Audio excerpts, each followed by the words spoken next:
कहानी शुरू होती है शंघाई सिटी से। एक शांत कमरे में नीले हरे बालों वाली औरत जैंग वोंगशिन अपने न्यूबॉर्न बेटे को दूध पिला रही थी। वो अपने बच्चे चेंचिन से कहती है कि कितना लकी है वो, बस खाना और सोना।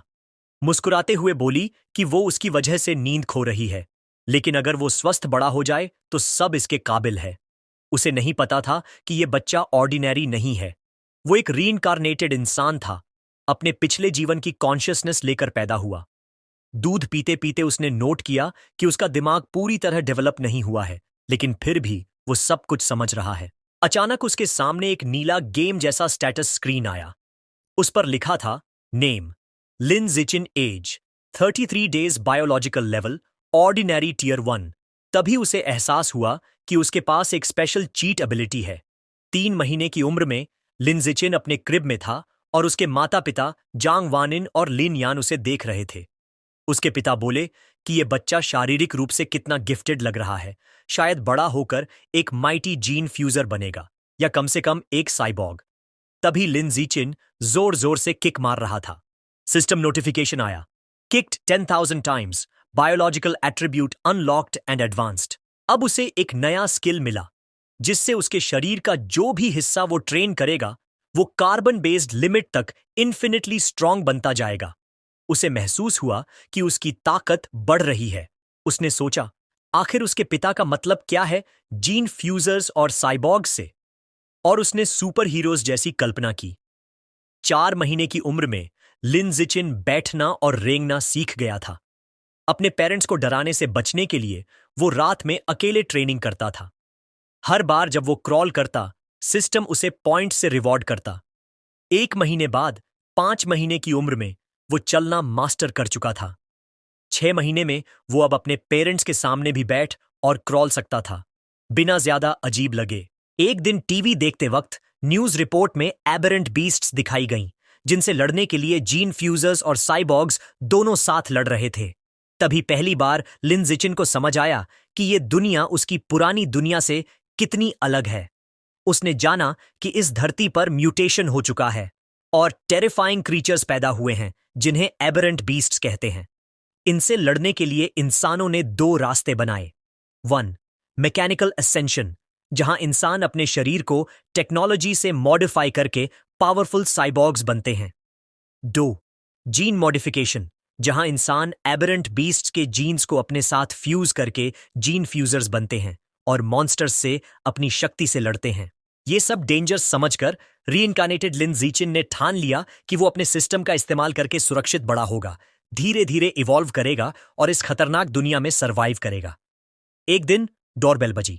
जंग वोंगशिन दरवाजा खोलती है और सामने नीली ड्रेस पहनी हुई एक औरत खड़ी है, शूमिंग। वो उनका नया पड़ोसी है।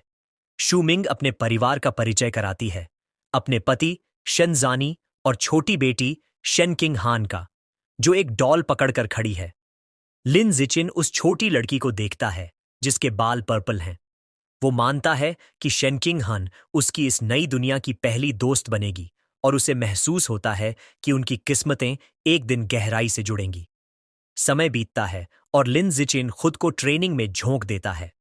7 महीने की उम्र में अपने यूज एंड एडवांस स्किल की वजह से वो दौड़ना, कूदना और बेसिक भाषा बोलना खुद से बातें करके सीख जाता है और हर एक्टिविटी से स्टैट पॉइंट्स कमाता है।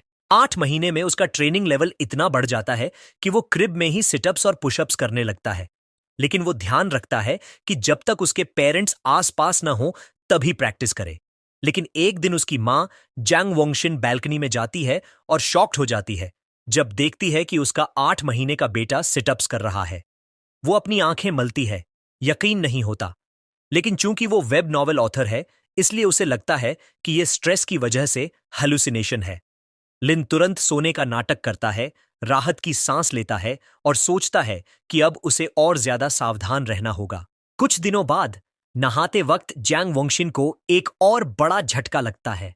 वो चिल्लाकर अपने पति लिन यन को बुलाती है। जब वो भागते हुए आते हैं तो वो दिखाती है कि उनका 8 महीने का बेटा डिफाइंड एबीएस बना चुका है। लिन यान हैरान रह जाता है। वो उत्साहित होकर कहता है कि शायद उनका बेटा 1 इन अ मिलियन प्रोडिजी है और उसका भविष्य बहुत ब्राइट होगा। चाहे जीन फ्यूजर बने या साइबॉर्ग। ये जीनियस वाली बातें सुनकर लिन जिचिन चैन की सांस लेता है कि उसका सीक्रेट अभी तक सेफ है। उसे लगता है कि वाकई लकी है जिसके पेरेंट्स दोनों वेब नॉवल ऑथर्स हैं। लेकिन वो ये भी सोचता है कि इस म्यूटेटेड अर्थ पर वो अकेला जीनियस नहीं है। वो और उसकी माँ एक न्यूज रिपोर्ट देखते हैं जिसमें दिखाया जाता है कि एक मार्शल आर्ट्स फैमिली का 2 साल का बच्चा एक हाथ से 20 किलोस का डंबल उठा सकता है। जैंग वोंगशिन अपने बेटे को पास खींचकर गर्व से कहती है कि उसका चेंचिन भी उतना ही अमेजिंग है। लिन जीचिन अपनी माँ की इस कॉन्फिडेंस से भावुक हो जाता है और सोचता है कि क्या वो भी 2 साल की उम्र में 20 किलोज उठा पाएगा। जब लिन जीचिन सचमुच 2 साल का होता है, उसकी ट्रेनिंग रंग लाती है। उसने लो प्रोफाइल रखते हुए गुप्त रूप से अपनी ताकत डेवलप की होती है। अब वो आसानी से एक हाथ से 20 किलोज का वेट स्टोरेज रूम में उठा लेता है। लेकिन उसका सेशन बीच में रुक जाता है जब उसकी माँ बुलाती है कि हान हान शेनचिंग हान का निकनेम खेलने के लिए आ गई है। चौंक कर उसने वेट नीचे रखा और बाहर चला गया। उसने दरवाजा खोला तो सामने शेनिंग हान खड़ी थी, जो अब 2 साल की हो चुकी थी और वह उसे एक टाट दे रही थी। लिन जिचिन अंदर ही अंदर सोचता है कि उनकी अलग मेंटल एज होने की वजह से वो नॉर्मल बच्चों की तरह गेम्स नहीं खेल पाते। जहां हान हान एक टिपिकल टॉडलर है, वहीं वो हर पल ट्रेनिंग में लगाता है। उसने उसके साथ टाइम बिताने का एक यूनिक तरीका खोज लिया था। क्योंकि हान हान हमेशा उसके पास रहना पसंद करती थी, वो उसके लिए perfect custom sized weighted vest बन जाती थी एक्सरसाइजेस के दौरान। लेकिन एक प्रॉब्लम बार बार रिपीट होती थी और उसे फिर याद आ गई जब उसने एक गर्म नमी महसूस की। उसने चिल्लाकर कहा कि हान हान ने फिर से उस पर पेशाब कर दिया है। एक और साल बीत गया। 3 साल की उम्र में लिन जिकिन की स्ट्रेंथ एक्सपोनेंशियली बढ़ चुकी थी और अब वो एक हाथ से 40 किलो का वेट आसानी से उठा सकता था। टीवी देखते समय उसने एक रिपोर्ट देखी जिसमें एक 4 साल का प्रोडिजी 30 किलो का डंबल उठा रहा था। उसने संतुष्टि से नोट किया कि वो पहले से ही उससे ज्यादा स्ट्रांग है। लेकिन अपनी प्रोग्रेस के बावजूद उसका सिस्टम अभी भी उसे ऑर्डिनरी टीयर 1 दिखा रहा था। उसने सोचा कि टीयर 2 तक पहुंचने के लिए आखिर उसे और क्या करना होगा। इन्हीं सवालों के साथ उसने पहली बार अपने घर से बाहर कदम रखा। बाहर की दुनिया एक स्टनिंग फ्यूचरिस्टिक सिटीस्केप थी, जहां बीस्टमैन और साइबॉग्स नजर आ रहे थे। उसने अंदाजा लगाया कि यही वो जीन फ्यूजर्स और साइबॉग्स हैं जिनके बारे में उसने सुना है। अपनी माँ और पड़ोसियों शू मंग और शेन चिंगान के साथ वो लाइब्रेरी की ओर गया। क्योंकि उसके पेरेंट्स उसे इलेक्ट्रॉनिक डिवाइसेस इस्तेमाल नहीं करने देते थे, उसके लिए books he best source of information थे। लाइब्रेरी पहुंचकर उसकी मां ने उसे बच्चों वाले सेक्शन की तरफ इशारा किया, लेकिन लिन जिचिन सीधे एडवांस्ड इंसाइक्लोपीडियाज की तरफ बढ़ गया और चिंतित शेनिंग हान उसके पीछे पीछे चल दी। दोनों माताएं हैरानी से देख रही थीं। शू मंग ने पूछा कि उसे ये बुक्स क्यों पसंद हैं, तो जांग वांग ने अंदाजा लगाया कि ये उसकी जीनियस जीन्स की वजह से है। शेनिंग हान ने उसे कुकीज ऑफर की, लेकिन लिन जिचिन अपनी रीडिंग में पूरा डूबा हुआ था। इन बुक्स से उसने सीखा कि सारी लाइफ को 6 बायोलॉजिकल लेवल्स में डिवाइड किया गया है। Ordinary, advanced, rare, epic, legendary और मिथिकल, और हर लेवल को 9 टीयर्स में बांटा गया है। उसने महसूस किया कि उसके पेरेंट्स जैसे नॉर्मल इंसान तो बिल्कुल नीचे हैं। ऑर्डिनरी टीयर 1 यानी हायर लेवल बीइंग्स की तुलना में बिल्कुल चींटी जैसे इनसिग्निफिकेंट। ये नॉलेज लिन जिचिन के अंदर एक आग जला गई। उसे अपनी ट्रेनिंग और तेज करनी थी, लेकिन कवर बनाए रखते हुए। तभी उसके सिस्टम ने उसे एक नया क्वेस्ट दिया। 100 मिलियन कैरेक्टर्स पढ़ो और सेलेस्टियल राउट ऑफ विजडम का रिवॉर्ड पाओ। माइंड और बॉडी दोनों को ट्रेन करने के इस चांस से एक्साइटेड होकर उसने ये क्वेस्ट एक्सेप्ट कर लिया। अगले 1 साल तक लिन जिचिन ने अपना समय शारीरिक ट्रेनिंग और बहुत पढ़ाई में बांट दिया।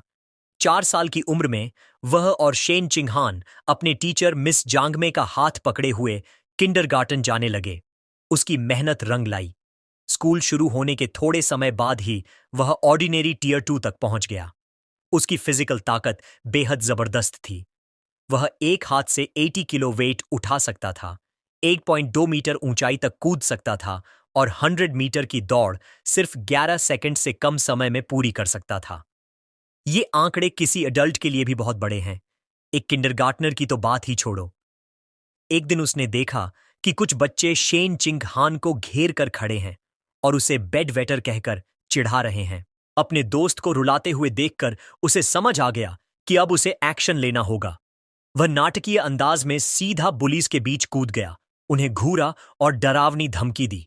अगर किसी ने फिर से हान हान को सताया तो वो हर दिन उनके बेड पर पेशाब कर देगा। उसकी ये बचकानी लेकिन डरावनी धमकी काम कर गई। सारे बुलीज रोने लगे और कसम खाई कि वो कभी किंडरगार्टन वापस नहीं आएंगे। शेन चिंगहान ने अपने प्रोटेक्टर को प्रशंसा भरी नजरों से देखा। इस काम से उसके सिस्टम ने एक नया अचीवमेंट अनलॉक किया, किंडरगार्टन किड किंग का टाइटल और साथ ही एक नई क्वेस्ट सीरीज भी। लिन बेहद खुश था कि अब वह एक साथ कई क्वेस्ट्स पर काम कर सकता है। आधा साल बाद उसने अपना रीडिंग क्वेस्ट पूरा कर लिया। उसने 100 मिलियन कैरेक्टर्स पढ़ लिए थे और उसे इनाम मिला, सेलेस्टियल रूट ऑफ विजडम, जिसने उसे परफेक्ट याददाश्त और पीक ह्यूमन लर्निंग एबिलिटी दी। समय तेजी से बीता और जल्द ही वह और शेन चिंगहान लगभग 7 साल के हो गए, अपने किंडरगार्टन ग्रेजुएशन फोटो के लिए पोज करते हुए। वेकेशन में भी लिन जिचिन ने आराम नहीं किया। अब वह इतना ताकतवर हो गया था कि 200 किलो बारबेल से ट्रेनिंग कर सकता था। छुट्टियों के दौरान उसकी एबिलिटीज नई ऊंचाइयों पर पहुंच गईं। वह 2 मीटर से भी ऊंचा कूद सकता था और 100 मीटर की दौड़ में 8 सेकंड बैरियर तोड़ चुका था, 7.98 सेकंड्स का समय लेकर। उसका दिमाग भी उतना ही तेज हो चुका था, उसकी नई एबिलिटी से बूस्ट होकर। उसने पहले ही एलिमेंट्री स्कूल का ज्यादातर सिलेबस खत्म कर लिया था। उसकी नई जिंदगी सनशाइन एलिमेंट्री स्कूल में शुरू हुई, क्योंकि वह एडवांस्ड सब्जेक्ट्स खुद ही पढ़ रहा था। एकेडमिक कॉम्पिटिशन्स उसके लिए आसान थे। उसने effortlessly national elementary school academic competition में पहला स्थान हासिल कर लिया, सिर्फ अपना टाइटल जल्दी अनलॉक करने के लिए। जब भी उसे फ्री टाइम मिलता, वह शेन चिंगहान को प्राइवेट ट्यूटरिंग देता। वो भले एक्सेप्शनल टैलेंट नहीं थी, लेकिन मेहनती जरूर थी। उसकी मदद से उसकी ग्रेड्स तेजी से इंप्रूव हो गईं। सिर्फ एक सेमेस्टर बाद ही वह क्लास में दूसरे नंबर पर आ गई, जबकि लिन जिचिन पहले स्थान पर था। अपनी क्वेस्ट को स्पीड अप करने के लिए उसने स्कूल स्पोर्ट्स मीट्स में भी हिस्सा लिया और हर रिकॉर्ड तोड़ डाला। उसे लगा था कि उसकी स्कूल लाइफ इसी प्रिडिक्टेबल रूटीन में चलती रहेगी, लेकिन तभी एक नया स्पेशल ट्रांसफर स्टूडेंट आया। टीचर ने नए स्टूडेंट का परिचय कराया, एक लड़की लंबे सिल्वरी ब्लू बालों के साथ, जिसका नाम था बाय। लिन जिचिन ने तुरंत समझ लिया कि वह अलग है। जैसे ही वह दरवाजे पर खड़ी हुई, उसे फेंट अनयूजुअल ऑरा महसूस हुआ, जो किसी नॉर्मल इंसान की नहीं थी। जैसे ही नई ट्रांसफर स्टूडेंट बाय श्योर सीट ढूंढने के लिए अंदर चली, बाकी स्टूडेंट्स जिज्ञासा से उसे देखने लगे। शेनचिंग हन झुककर लिन जिचिन, जिसे वो प्यार से श्याओचेन बुलाती है, से फुसफुसाती है कि बैशु के बाल कितने सुंदर हैं, बिल्कुल विंटर की स्नोफ्लेक्स जैसे। लेकिन लिन जिचिन का मूड ब्यूटी पर बात करने का नहीं था। जैसे ही बयू उसके पास आकर बैठी, उसका ध्यान उस अजीब नॉन ह्यूमन ऑरा पर था जो वो उससे महसूस कर रहा था। उसने सोचा, क्या ये कोई जीन फ्यूजर है या फिर किसी का डिसेंडेंट? आने वाले दिनों में बाई सबके लिए एक रहस्य साबित हुई। वो किसी से बात नहीं करती थी और जैसे ही क्लास खत्म होती, अपना सिर डेस्क पर रख देती और बिल्कुल हिलती भी नहीं। वो तो बमुश्किल वॉशरूम के लिए भी उठती थी। शुरुआत में बच्चे क्यूरियस थे, यहां तक कि उसके सोते हुए फोटोज भी लेते थे। लेकिन जब उसका बिहेवियर वैसा ही रहा तो सबका इंटरेस्ट चला गया और क्लासरूम फिर से नॉर्मल हो गया। लेकिन 1 महीने बाद ये शांति टूट गई। एक अजीब फिनोमिनन शुरू हुआ। बावर के शरीर से एक सफेद चिपचिपा लिक्विड निकलने लगा। वो सब्सटेंस बहुत बदबूदार था और उसके कपड़ों और पैरों पर बहता रहा। बाकी स्टूडेंट्स ने घृणा से रिएक्ट किया और शिकायत करने लगे कि स्मेल कितनी खराब है। एक लड़का मजाक उड़ाते हुए गंदी बातें करने लगा और फिर अपनी पानी की बोतल उस पर उड़ेल दी, कहते हुए कि वो उसे वॉश कर रहा है। अपमानित और भीगी हुई बिशु ने डेस्क पर अपनी मुट्ठी भींच ली। आंसू उसके चेहरे पर बहने लगे और वो हल्की हल्की सिसकियों के साथ रोने लगी। बुलीज उसकी हालत देखकर जोर जोर से हंसने लगे। अपनी डेस्क से देखते हुए शेनकिंग हान ने चिंता भरी नजरों से लिन जिचिन से पूछा, क्या हम उसकी मदद कर सकते हैं? लिन जिचिन उलझन में था। उसने तो शुरू से महसूस किया था कि बायू खतरनाक है, तो फिर वो क्यों रो रही है? लेकिन उसने मदद करने का फैसला किया। जैसे ही वो बुलीज की तरफ बढ़ा, उसने अपनी सोच फिर से बदली। शायद वो सचमुच कोई खतरा नहीं, बस एक कमजोर लड़की थी जिसे सताया जा रहा था, और उसे कदम उठाना ही होगा। लिनीचुन सीधा मेन बुली के पास गया और उसकी कॉलर पकड़ ली। उसने नाम लेकर कहा, ग्वानचुन। एक डरावनी मुस्कान के साथ उसने उसे ऑर्डर दिया कि तुरंत बूमाओं की डेस्क साफ करो। ग्वानचुन डर के मारे हकलाने लगा और बोला, हाँ, अभी साफ करता हूं। बाकी बुलीज को भी पता था कि अब वो फंस चुके हैं, क्योंकि लिंडसी का नाम स्कूल में बदनाम था, पढ़ाई और लड़ाई दोनों में माहिर। यहां तक कि 6th ग्रेडर्स भी उससे पंगा नहीं लेते थे। डरकर सबने जल्दी जल्दी टिश्यूज उठाए और मेस साफ कर दिया। जब डेस्क साफ हो गई तो लिंडसियन की नजरें पूरे ग्रुप पर घूमी। उसने सबको ऑर्डर दिया कि तुरंत माफी मांगो।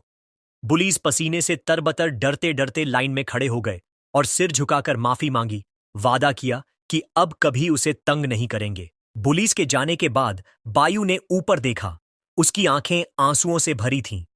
उसने लिन जिचिन और शेन चिंगहान दोनों को शुक्रिया कहा। शेनिंगहान ने उसका कंधा थपथपाया और कहा, क्लासमेट्स को एक दूसरे की मदद करनी चाहिए। उस दिन से शेनिंगहान ने ठान लिया कि वो उस चुपचाप रहने वाली सफेद बालों वाली लड़की की दोस्त बनेगी और हर बार लिन जिचिन को भी अपने साथ घसीट लाती थी। धीरे धीरे तीनों साथ समय बिताने लगे। शेनिंगहान हमेशा सबसे अच्छे स्नैक्स पहले बयू को देती। एक दिन जब शेन चिंगहान ने उसे एक ट्रीट दी तो बाऊ झिझकी। उसने कहा, क्या तुम्हें मेरी स्मेल से घिन नहीं आती? मुझे माफ करना कि मैंने तुम पर भरोसा नहीं किया, लेकिन बचपन से सबने मुझे दूर रखा है। किसी का अच्छा होना इतना अनरियल लगता है कि मुझे लगता है मैं सपना देख रही हूं। बिशुअर हैरान रह गई जब शेनिंगहान ने मजबूती से कहा, यह सपना नहीं है। वो हल्की मुस्कान के साथ बोली, मुझे पता है कैसा लगता है। मैं कभी तुमसे घिन नहीं करूंगी। अगर तुम चाहो तो हम हमेशा के लिए दोस्त रहेंगे। उसने हल्के गुस्से के साथ लिंडिक को भी इस वादे में खींच लिया। भावनाओं से भरकर बाशुअर ने शीनिंगहान को कसकर गले लगा लिया। उसकी आंखों से आंसू बहने लगे और उसने उनका बार बार शुक्रिया किया। थोड़ा संभलने के बाद उसने कहा कि वो भी उन्हें एक गिफ्ट देना चाहती है। उसने एक नेकलेस निकाला जिसमें 2 बीस्ट फैंग्स थे और बताया कि ये उसकी मां का बर्थडे गिफ्ट था। उसने कहा कि ये उनकी दोस्ती का सिंबल होगा। शेनिंगहान ने खुशी खुशी हामी भरी। तीनों बच्चे स्कूल यार्ड में खड़े हुए डूबते सूरज की रोशनी में खुशी खुशी बोल पड़े, हम हमेशा दोस्त रहेंगे। लेकिन जैसे ही उनकी नई दोस्ती मजबूत हुई, अचानक सब बदल गया। एक दिन शेनिंगहान हैरान रह गई जब उसे पता चला कि बायू ने स्कूल छोड़ दिया है। लिंडिचिन ने इसकी पुष्टि की, बताते हुए कि उसने उसे खुद विथड्रॉल पेपर्स भरते देखा था। उसकी यादों में वो मोमेंट ताजा हो गया। उसने प्रिंसिपल के ऑफिस के दरवाजे से देखा था, जहां बायू प्रिंसिपल के साथ थी और एक बड़ा डरावना आदमी साइबरनेटिक आर्म्स के साथ खड़ा था। प्रिंसिपल ने उस आदमी को भरोसा दिलाया कि बैशु के सारे पेपर पूरे हो गए हैं और उसकी जानकारी गोपनीय रखी जाएगी। ये देखकर लिन जिचिन का शक पक्का हो गया कि बैशु की पहचान साधारण नहीं थी। उस दिन के बाद उसने उसे फिर कभी नहीं देखा और सोचता रह गया कि असल में वो कौन थी।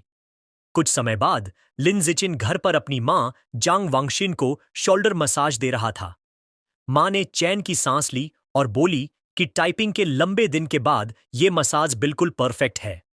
अंदर ही अंदर लिन जिचिन ने नोट किया कि उसने ये प्रोफेशनल मसाज स्किल्स अपने सेलेस्टियल रूट ऑफ विजडम की वजह से सीखे हैं और उसे हैरानी हुई कि ये इतनी काम की निकली।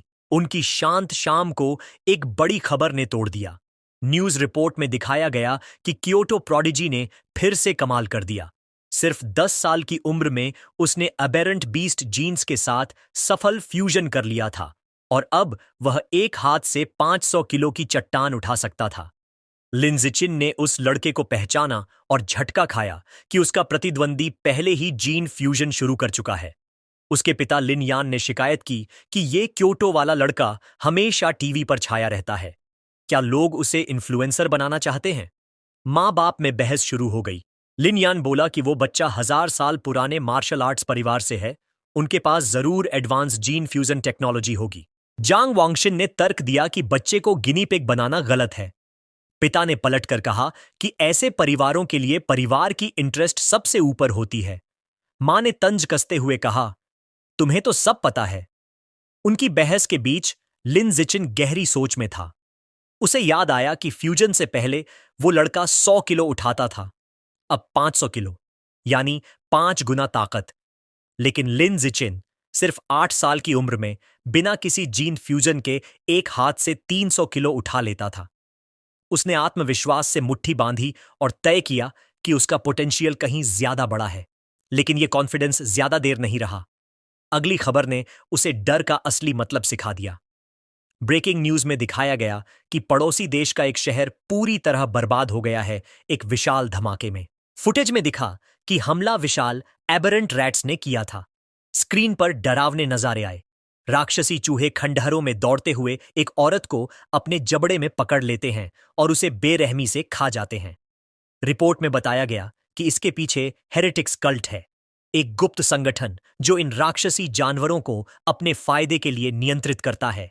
एक प्रेस कॉन्फ्रेंस में सकुरा कंट्री के अधिकारी ने अंतर्राष्ट्रीय मदद की गुहार लगाई।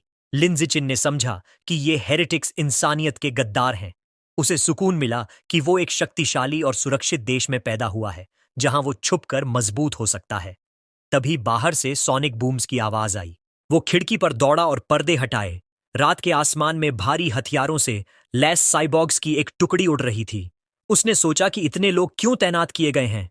उम्मीद की कि कुछ बुरा ना हो। अगली सुबह सब कुछ सामान्य दिखा। लिन जिचिन बाहर शीनिंग हान का इंतजार कर रहा था। वो दौड़ती हुई आई और माफी मांगी कि लेट हो गई। जैसे ही वो पास आई, लिन जिचिन ने कुछ अजीब देखा। उसके गले में लटक रहा बीस्ट फैंग नेकलेस जो बैशू ने उन्हें दिया था, चमकने लगा। नीली रोशनी निकल रही थी और उसने तुरंत पहचान लिया कि यह किसी एबेरेंट बीस्ट का दांत है, वही गैर मानवीय आभा जिसकी उसने पहले झलक महसूस की थी। रोशनी उतनी ही जल्दी गायब हो गई जितनी जल्दी आई थी।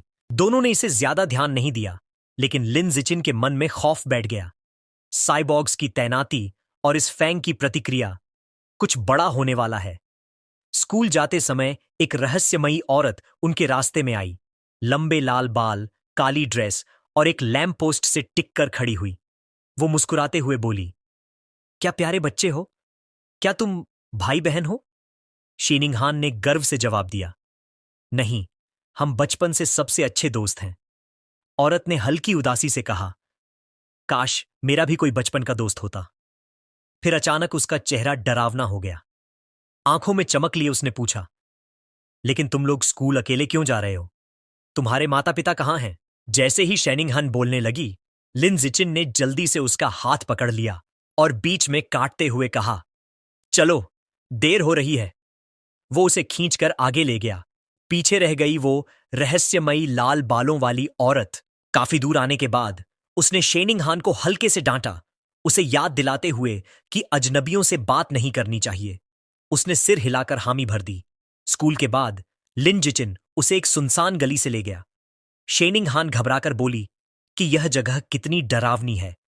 लिन जिचिन ने समझाया कि इस इलाके को गिराने का काम तय हो चुका है और सब लोग पहले ही यहां से जा चुके हैं। उनकी चाल अचानक एक जानी पहचानी आवाज से रुक गई। सुबह वाली लाल बालों वाली औरत फिर सामने आ गई, यह कहते हुए कि आखिर तुम लोग स्कूल से बाहर आ ही गए। वह अकेली नहीं थी, उसके साथ एक बड़ा मांसल आदमी था जिसका नाम शांग था। औरत ने शांग से कहा कि बच्चे यहीं हैं। लिन जिचिन घबरा गया। उसने जानबूझकर अलग रास्ता चुना था, लेकिन फिर भी वह उनका पीछा करते हुए आ गई थी। वह औरत मीठी आवाज में उन्हें पास बुलाने लगी, यह कहते हुए कि उसके पास उनके लिए ट्रीट्स हैं। उसका साथी शांग अधीर हो गया। उसने कहा कि बातें बंद करो और सीधे इन्हें बेहोश करो ताकि काम जल्दी निपट जाए। बिना और कुछ बोले शांग उनकी तरफ दौड़ा, हाथ में कपड़ा लिए हुए, चिल्लाता हुआ कि उसे जल्दी है ताकि इन्हें बेचकर पैसे बना सके।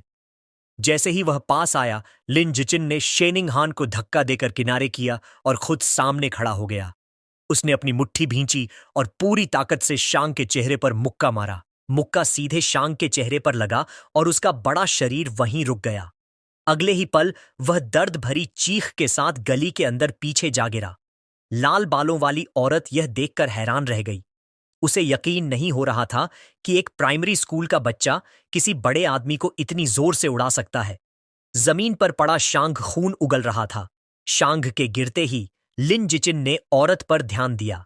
इससे पहले कि वह कुछ कर पाती, उसने उसके पेट पर एक जबरदस्त मुक्का मारा और फिर एक तेज अप्रकट झड़कर उसे बेहोश कर दिया। गिरे हुए अपहरणकर्ताओं को देखकर उसका चेहरा कठोर हो गया। उसने पास की एक ईंट उठाई और सोचा कि सुनसान गली में कोई कैमरा नहीं है, इसलिए इन्हें यहीं खत्म करना होगा। अगर ये जिंदा रहे तो उसकी असली ताकत सबको पता चल जाएगी और उसका छिपकर मजबूत बनने का प्लान बिगड़ जाएगा। लेकिन ठीक उसी समय जमीन बुरी तरह हिलने लगी।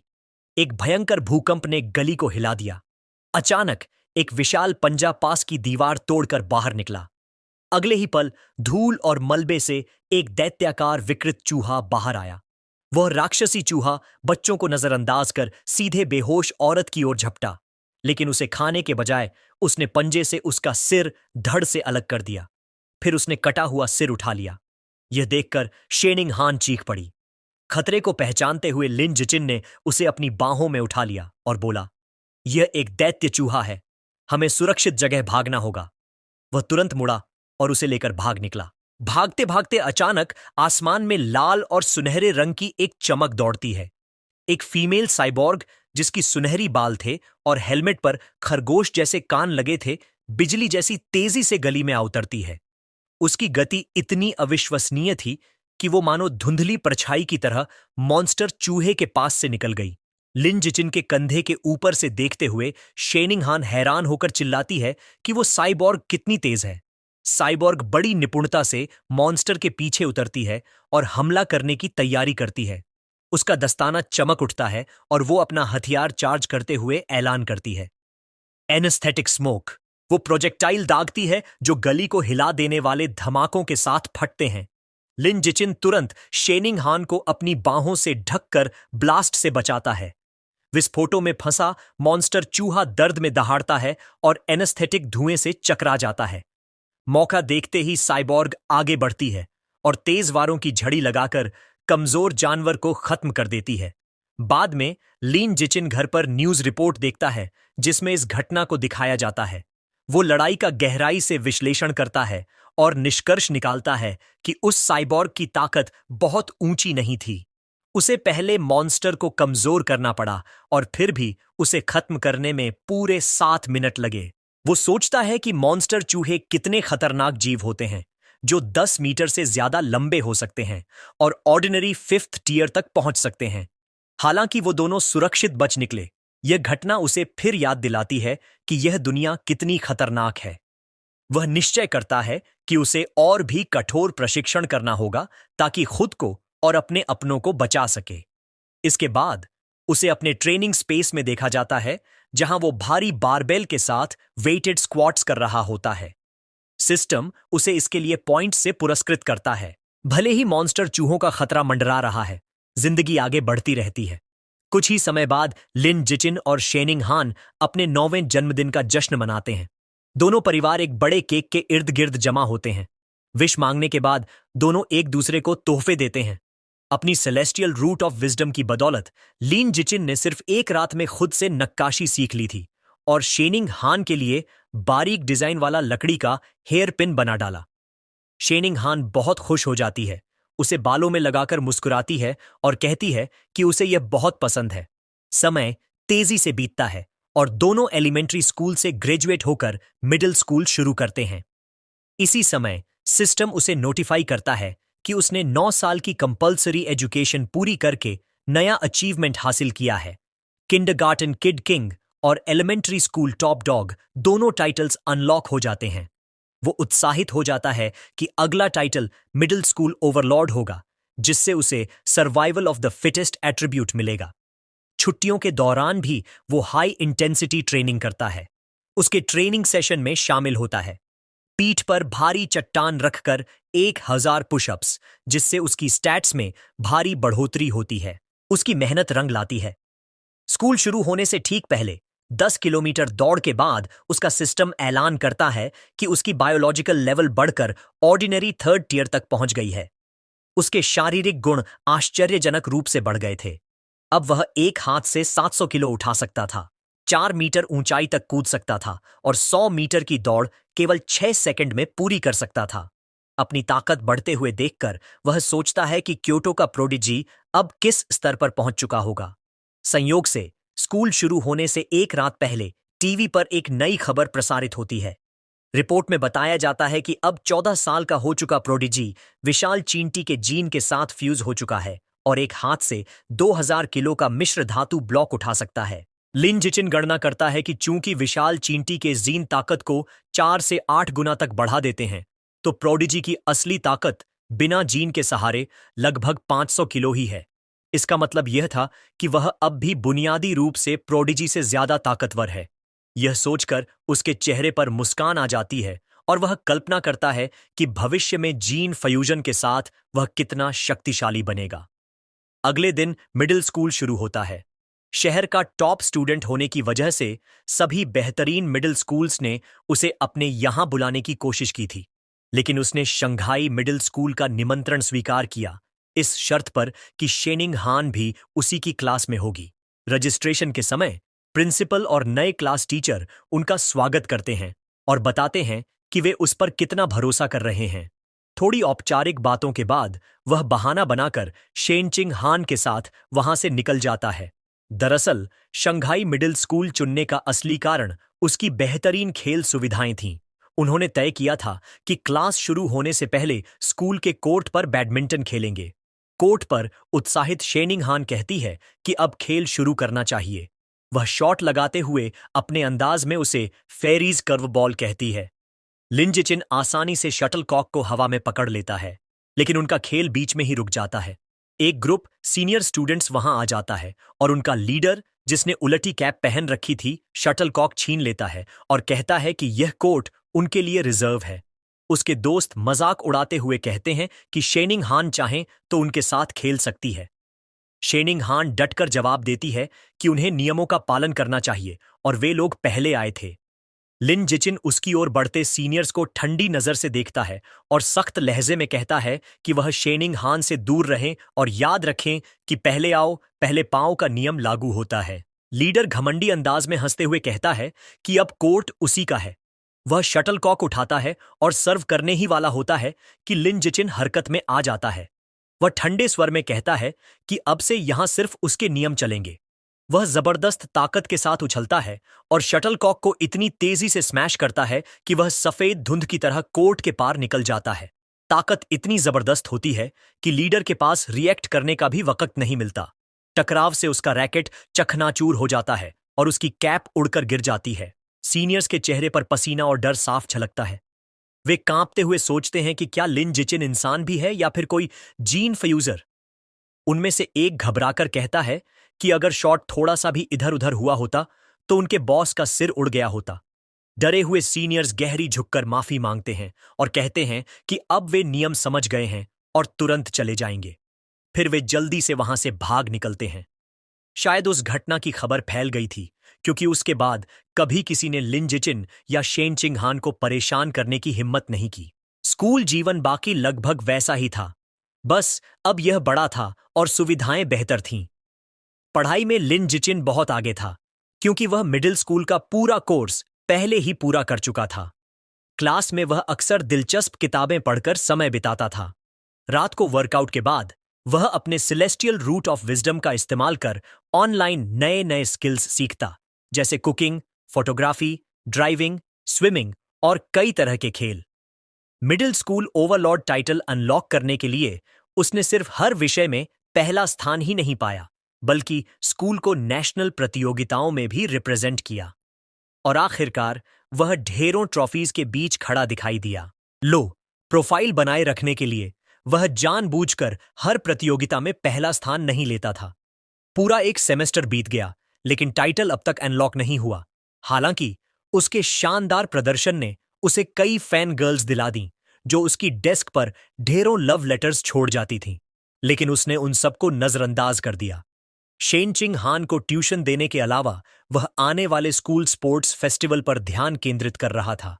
उसे विश्वास था कि अगर उसने उसमें पूरी तरह दबदबा बना लिया तो आखिरकार टाइटल अनलॉक हो जाएगा। फेस्टिवल के लिए उसने सिर्फ 3 इवेंट्स चुने, शॉट पुट, हाई जंप और स्प्रिंटिंग, जो क्रमशः ताकत, छलांग और गति का प्रतिनिधित्व करते थे। शॉटपुट में उसने आश्चर्यजनक 201.1 मीटर तक थ्रो किया। हालांकि उसने खुद को सुपर ह्यूमन न दिखाने के लिए काफी कंट्रोल किया, फिर भी वह आसानी से तीनों इवेंट्स में पहला स्थान ले गया। जब वह शेनिंगहान के साथ बैठा अपना गोल्ड मेडल निहार रहा था, तभी उसे अपने शरीर में नई ताकत उभरती हुई महसूस हुई।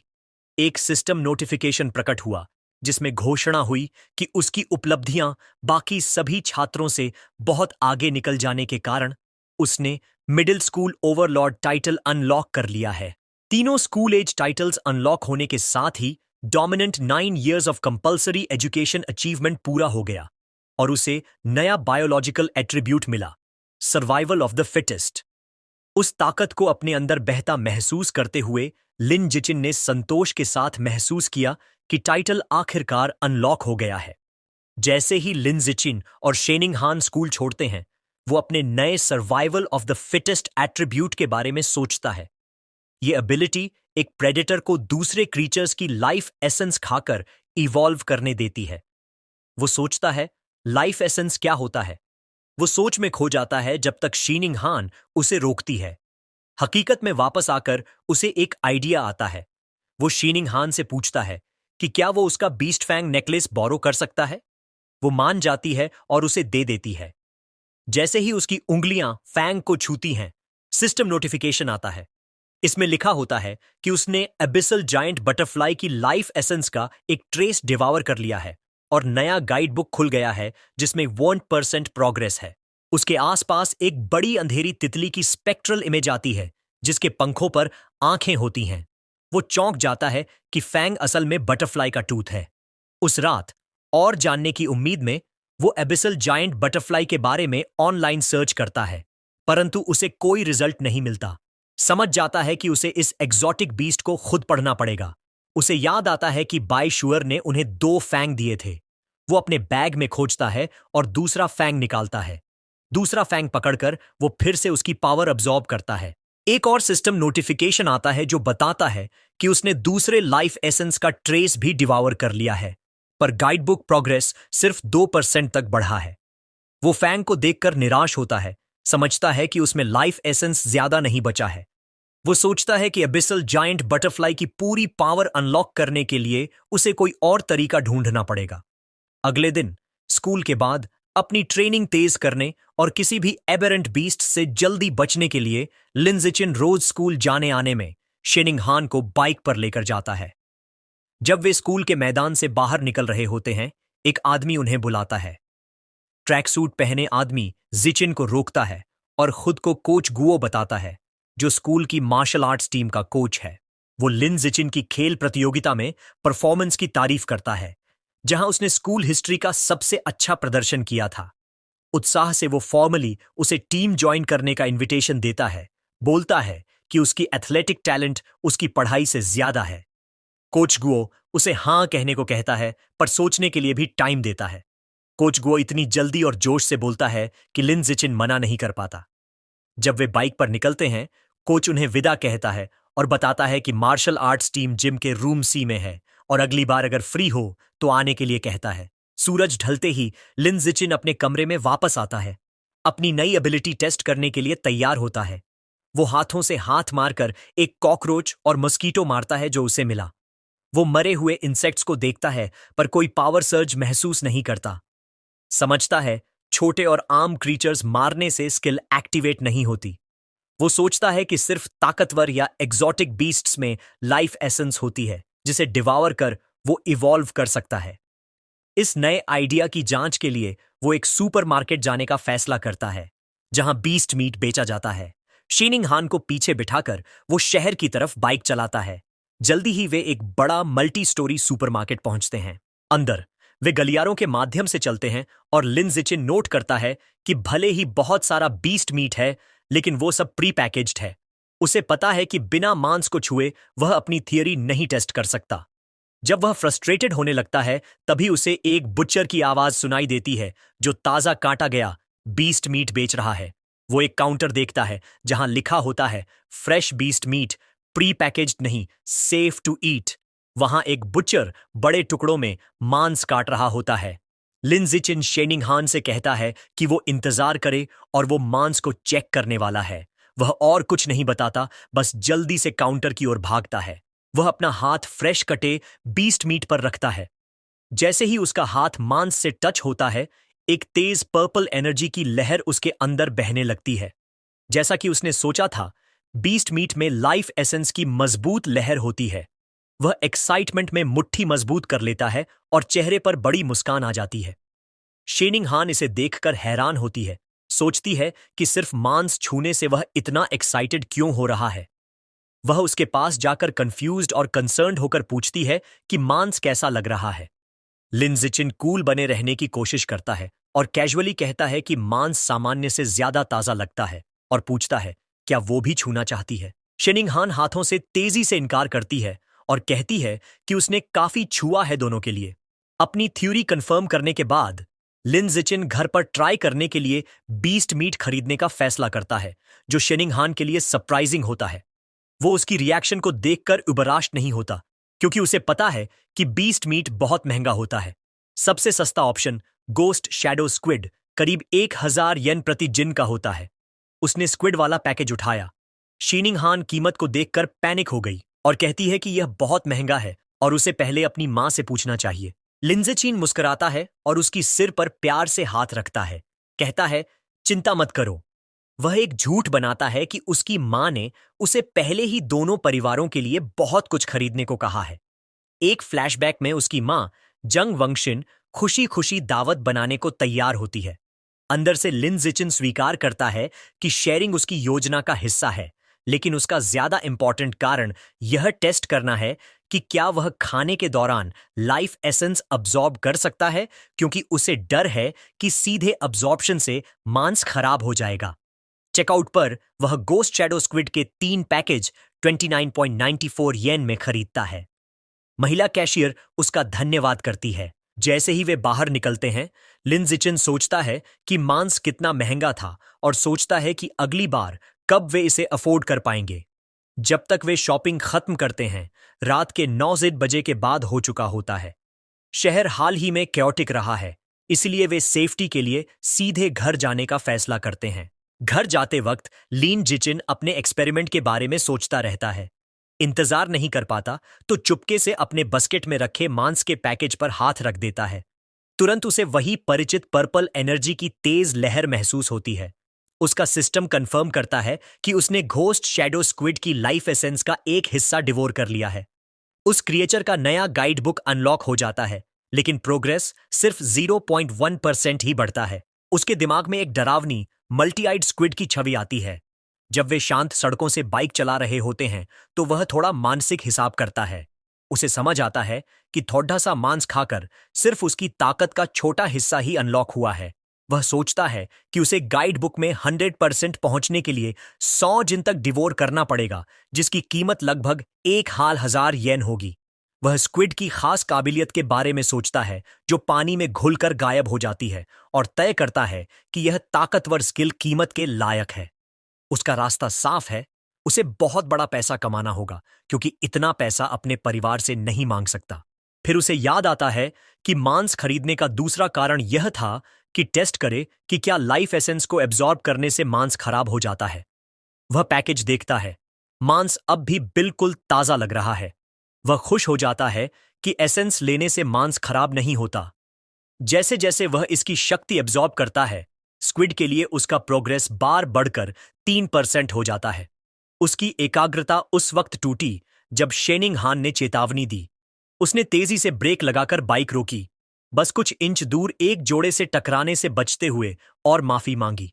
उसने खुद को डांटा कि क्यों उसने ध्यान नहीं दिया कि वह कहां जा रहा है, और सोचने लगा कि यह लेन इतना भीड़ भाड़ वाला क्यों है। शेनिंगहान आगे इशारा करती है। वे एक टेंशन भरी स्थिति देखते हैं। एक मस्कुलर लाल बालों वाला आदमी एक महिला को चाकू की नोक पर बंधक बनाए हुए है। शेनिंगहान डर के मारे बंधक को अपनी टीचर जिया के रूप में पहचानती है। वह आदमी भीड़ को धमकाता है। पुलिस अधिकारी मेगाफोन से स्थिति शांत करने की कोशिश कर रहे हैं। पुलिस कप्तान एक अधिकारी अबिंग को रोकता है और कहता है कि बेवजह गोलीबारी न करे। कप्तान बताता है कि लक्षित व्यक्ति बंधक के बहुत करीब है और उसे ढाल के रूप में इस्तेमाल कर रहा है, इसलिए साफ निशाना लगाना असंभव है। अधिकारी सोने की गैस की सलाह देता है, पर कप्तान मना कर देता है क्योंकि उसे डर है कि इसका असर होने से पहले संदिग्ध उत्तेजित हो सकता है। पुलिस झिझक रही होती है, तभी लिन जिचिन आगे बढ़ता है। वह फुटपाथ से एक छोटा पत्थर उठाता है और अविश्वसनीय गति और सटीकता से उसे फेंक देता है। पत्थर अधिकारी अबिंग के बंदूक पर लग जाता है, जिससे वह मिसफायर कर जाता है। गलत गोली बंधककर्ता के हाथ में लगती है, जिससे वह चिल्लाता है और अपना चाकू गिरा देता है। इससे टीचर जिया आजाद हो जाती हैं। मौका पाकर पुलिस कप्तान अपनी टीम को आगे बढ़ने का आदेश देता है। अधिकारी तेजी से आगे बढ़ते हैं और हथियारबंद संदिग्ध को पकड़ लेते हैं। एक महिला अधिकारी डर गई, लेकिन सुरक्षित टीचर जिया को सहारा देती है। स्थिति कंट्रोल में आते ही लिन जिचिन चुपके से अपनी बाइक पर चढ़ता है। शेनिंग हान बड़ी आंखों से उसे देखती है और पूछती है कि क्या उसने पत्थर फेंका था। वह जल्दी से उसे चुप रहने को कहता है और बताता है कि बाद में बात करेंगे। फिर वे बाइक चलाते हुए वहां से चले जाते हैं। जैसे ही वे दूर जाने लगते हैं, एक आवाज उन्हें रोकने का आदेश देती है। पुलिस कप्तान चिल्लाता है, पूछता है क्या लिन जिचिन ही था जिसने पत्थर फेंका। पकड़े जाने के डर से लिन जिचिन तुरंत सब कुछ नकार देता है, थोड़ा नर्वस स्माइल देते हुए। महानिदेशक उन्हें जाते हुए देखता है और सोचता है कि कोई अच्छा काम कबूल नहीं करता। ये अजीब बात है। फिर वह जोर से कहता है कि बहादुरी का इनाम भी होता है। इनाम का शब्द सुनते ही लिन जिचिन का ध्यान खींच जाता है। पैसों की जरूरत से वह जोर से ब्रेक लगाता है, रुकता है और कप्तान के पास दौड़ता है। शर्माते हुए वह अपनी नकारात्मक बात वापस लेता है, बता देता है कि उसने पत्थर फेंका था और समझाता है कि पैसा उसके लिए कितना जरूरी है। कप्तान कहता है कि रिपोर्ट देने के लिए पुलिस स्टेशन जरूर आए और वह उसकी मदद करेगा इनाम के लिए। परिवार वालों को सूचित करने के बाद लिन जिचिन और शेनिंग हान पुलिस स्टेशन जाने की तैयारी करते हैं। उन्हें लगता है कि सब कुछ ठीक से होगा, लेकिन जैसे ही पुलिस हथकड़ी में बंद संदिग्ध को ले जाती है, कुछ बेहद गलत होता है। संदिग्ध का चेहरा भयानक तरीके से डरावना हो जाता है। पुलिस भयभीत होकर समझ जाती है कि वह एक हेरेटिक है और वह उनके सामने एक विशाल विचित्र चूहे में बदल रहा है। राक्षस अपने हथकड़ी तोड़ देता है और अधिकारियों पर अपने बड़े पंजे से वार करता है। पुलिस कप्तान रेडियो पर आदेश देता है कि सभी फोर्सेस को फायर खोलना है, लेकिन नागरिकों की सुरक्षा का ध्यान रखते हुए। अधिकारी अपने हथियार निकालते हैं, लेकिन गोलियां असर नहीं दिखाती। तभी एक घबराहट भरा रिपोर्ट आता है, जिसमें बताया जाता है कि हेरेटिक ने राइट किंग जीन्स के साथ फ्यूज कर लिया है और तुरंत बैकअप के लिए कॉल किया जाता है। खतरा समझते हुए लिन जिचिन दोनों को पकड़कर दूर ले जाता है और जल्दी से भागने को कहता है। उसे राहत मिलती है कि राक्षस उनका पीछा नहीं कर रहा, लेकिन वह जानता है कि उन्हें जल्दी भागना होगा। जैसे ही वे भागते हैं, आकाश से एक नया फिगर पर्पल ऑनरा के साथ नीचे गिरता है। वह एक महिला साइबॉर्ग है जो स्लीक फ्यूचरिस्टिक आर्मर पहने होती है। वह विशाल चूहे पर एक जोरदार वार करती है, जिससे वह पीछे हट जाता है। हवा में तैरती हुई वह साइबॉर्ग, जिसके बाल छोटे और डार्क पर्पल हैं, अपने सीने में लेजर कैनन चार्ज करती है। फायर करने के कमांड पर वह एक विशाल तबाह करने वाली पर्पल एनर्जी किरण छोड़ती है, जो म्यूटेंट राइट को पूरी तरह घेर लेती है। क्रीचर दर्द में दहाड़ता है और पूरी तरह से खत्म हो जाता है। केवल जल चुकी झांसी बचती है। लिन जिचिन चौंक जाता है और साइबॉर्ग की जबरदस्त ताकत को देखता है। खतरा खत्म होते ही टीचर ता और शेनिंग हान राहत की सांस लेते हैं। लिन जिचिन ज्यादा अपनी बाइक की चिंता करता है, ध्यान देता है कि ब्लास्ट ने उसे नहीं मारा, वरना बड़ा आर्थिक नुकसान होता। जैसे ही टेंशन खत्म होती है, उसे अचानक एक बात समझ आती है। वह बाइक के बास्केट में देखता है और पाता है कि महंगा गोस्ट शैडो स्क्विड मीट खराब हो चुका है और बदबू आ रही है। अब वह समझता है कि उसकी शुरुआती थ्योरी सही थी। लाइफ एसेंस अब्सॉर्ब करने से मीट खराब हो जाता है, लेकिन इसका असर धीरे धीरे होता है। एक फूला हुआ टेंटिकल उठाते हुए वह सोचता है कि उसे कोई बहाना बनाना पड़ेगा और लड़ाई और मृत हेरेटिक को दोष देता है। ड्रामेटिक अंदाज में वह स्पॉइल्ड टेंटिकल नीचे फेंकता है और जोर से कहता है कि मीट जानवर की लड़ाई और साइबॉर्ग के अटैक की वजह से जला है। टीचर कॉवे उसे सांत्वना देती है, कहती है जो जरूरी है वो ये कि सब सुरक्षित हैं। हालांकि वे कप्तान की गुजारिश पर घर जाने का सोचते हैं, वे सुरक्षा टीम के साथ स्टेशन जाते हैं। वे उम्मीद नहीं कर रहे थे कि वे उसी वैन में जाएंगे जहां हेरेटिक के शरीर के अवशेष रखे थे। लेजर ब्लास्ट के बाद उसके पास सिर्फ आग लगे मांस का ढेर बचा था और उसकी सुगंध जोरदार थी। जैसे ही वह बदबूदार वैन में बैठता है, लिन जिचिन को दूसरी बात याद आती है। उसे याद आता है कि बाइशुअर के बीस्ट फैंग्स के अंदर लाइफ एसेंस तब भी थी जब क्रीचर मर चुका था। अब उसके दिमाग में एक नया संभावना उभरती है। क्या इस शव के अंदर भी लाइफ एसेंस बचा है? और अगर है, तो क्या वह कॉर्प्स के रैट किंग जीन को अपने लिए डिवावर कर सकता है? पता लगाने का सोचकर वह चुपके से अपना हाथ उन अवशेषों की तरफ बढ़ाता है। जैसे ही उसका हाथ छूता है, उसे एक शक्तिशाली लाल एनर्जी का सर्ज महसूस होता है। उसका सिस्टम कंफर्म करता है कि उसने जायंट म्यूटेंट रैट की लाइफ एसेंस का एक अंश डिवावर कर लिया है और उसके गाइड बुक में प्रभावशाली 5% प्रोग्रेस अनलॉक हो गई है। वह हैरान हो जाता है कि उसने इतना ज्यादा अब्सॉर्ब कर लिया और समझ जाता है कि सोर्स की फ्रेशनेस सीधे सीधे इस बात पर असर डालती है कि उसे कितनी लाइफ एसेंस मिल सकती है। उसे एस्कॉर्ट कर रहे ऑफिसर अबिंग उसकी हरकत नोटिस करते हैं और उसे चुपचाप बैठो कहते हैं। लिन जिचिन जल्दी से कहता है कि उसे तो बस हाथ फैलाना था। बाद में पब्लिक सिक्योरिटी ऑफिस पहुंचकर उसे पता होता है कि जहां अबिंग को बेवकूफ बनाना आसान था, वहीं सिक्योरिटी कैप्टन ज्यादा तेज है। कैप्टन लिन जिचिन को बताता है कि उसने उसकी ब्रेवरी रिवॉर्ड के लिए आवेदन कर दिया है, मगर फिर गंभीर होकर सवाल करता है। वह पूछता है कि एक मिडिल स्कूलर इतनी दूरी पर और खराब रोशनी में इतने सटीक तरीके से कैसे हेरेटिक के नाइफ हाथ पर पत्थर मार सकता है। लिनजाक्चन टालमटोल जवाब देता है, कहता है कि ऐसा इसलिए है क्योंकि वह अक्सर अपने दाएं हाथ की ट्रेनिंग करता रहता है। यह अजीब जवाब सुनकर कैप्टन थोड़ी देर के लिए चुप रह जाता है। उनकी बातचीत तभी टूटती है जब शेनिंगहान आवाज लगाती है कि उसकी आंटी आ गई हैं। लिनजिचिन हैरान रह जाता है जब वह देखता है कि उसके माता पिता स्टेशन में घबराते हुए दाखिल हो रहे हैं।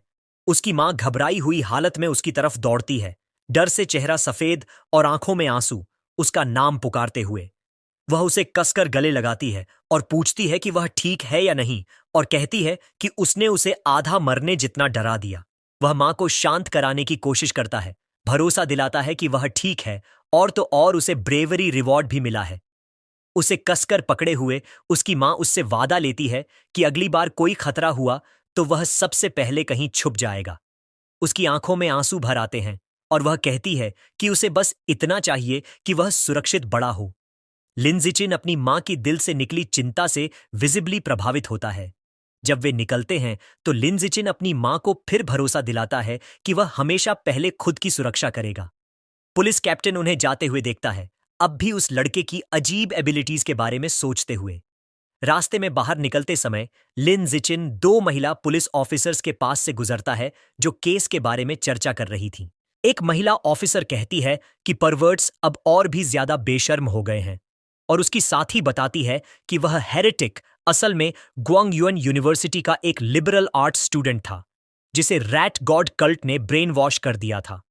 पहली ऑफिसर उस कल्ट को कोसती है, लेकिन दूसरी इंगित करती है कि उन्हें जड़ से समस्या खत्म करनी पड़ेगी, और वो है सेल्फ प्रोक्लेम्ड रैट किंग। यह नाम तुरंत ही लिनजिकिन का ध्यान खींच लेता है। घर लौटते वक्त गाड़ी में वह तुरंत अपने फोन पर रैट गॉड कल्ट के बारे में रिसर्च शुरू करता है। ढेर सारी जानकारी देखकर वह हैरान रह जाता है। उसे पता चलता है कि कल्ट का मुख्य बेस शंघाई सिटी में है और उसके ज्यादातर सदस्य समाज के बाहर कर दिए गए लोग हैं। रिसर्च करते करते उसे एक बेहद चौंकाने वाली जानकारी मिली। रैट किंग खुद को एक ऊंचे स्तर के जीव में इवॉल्व करना चाहता है और अपने फॉलोअर्स को जबरदस्ती इवोल्यूशन मटेरियल्स इकट्ठा करने पर मजबूर कर रहा है। इससे उसके मन में एक डरावना सवाल उठा, क्या रैट किंग, जो एक अजीब और खतरनाक जानवर है, पहले से ही सोचने समझने की क्षमता हासिल कर चुका है? उसी पल उसकी सोच टूटी जब उसने खिड़की से बाहर देखा।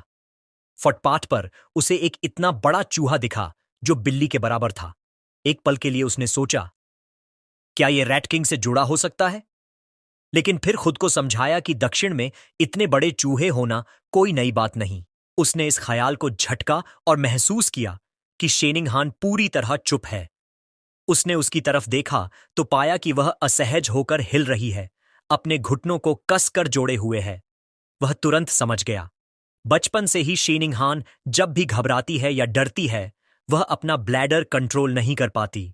भले ही यह उसके लिए शर्म की बात हो, लेकिन लिन जिचिन को हमेशा लगता रहा कि उसके अंदर की यह अजीब सी प्रतिक्रिया किसी छुपी हुई शक्ति से जुड़ी हो सकती है। घर पहुंचकर लिन जिचिन की मां जांग वोंग यह देखकर हैरान रह गई कि लगभग 3000 येन की बीस्ट मीट गायब है। लिन जिचिन ने तुरंत एक बहाना बना लिया और शर्माते हुए बोला कि इमरजेंसी में भागते समय शायद वह कहीं गिर गई। उसकी मां ने तुरंत उसकी सुरक्षा को पहली प्राथमिकता दी और कहा कि मांस की चिंता छोड़ो, बस इतना मायने रखता है कि तुम सुरक्षित हो। लिन जिचिन ने अंदर ही अंदर चैन की सांस ली, लेकिन कहानी यहीं खत्म नहीं हुई।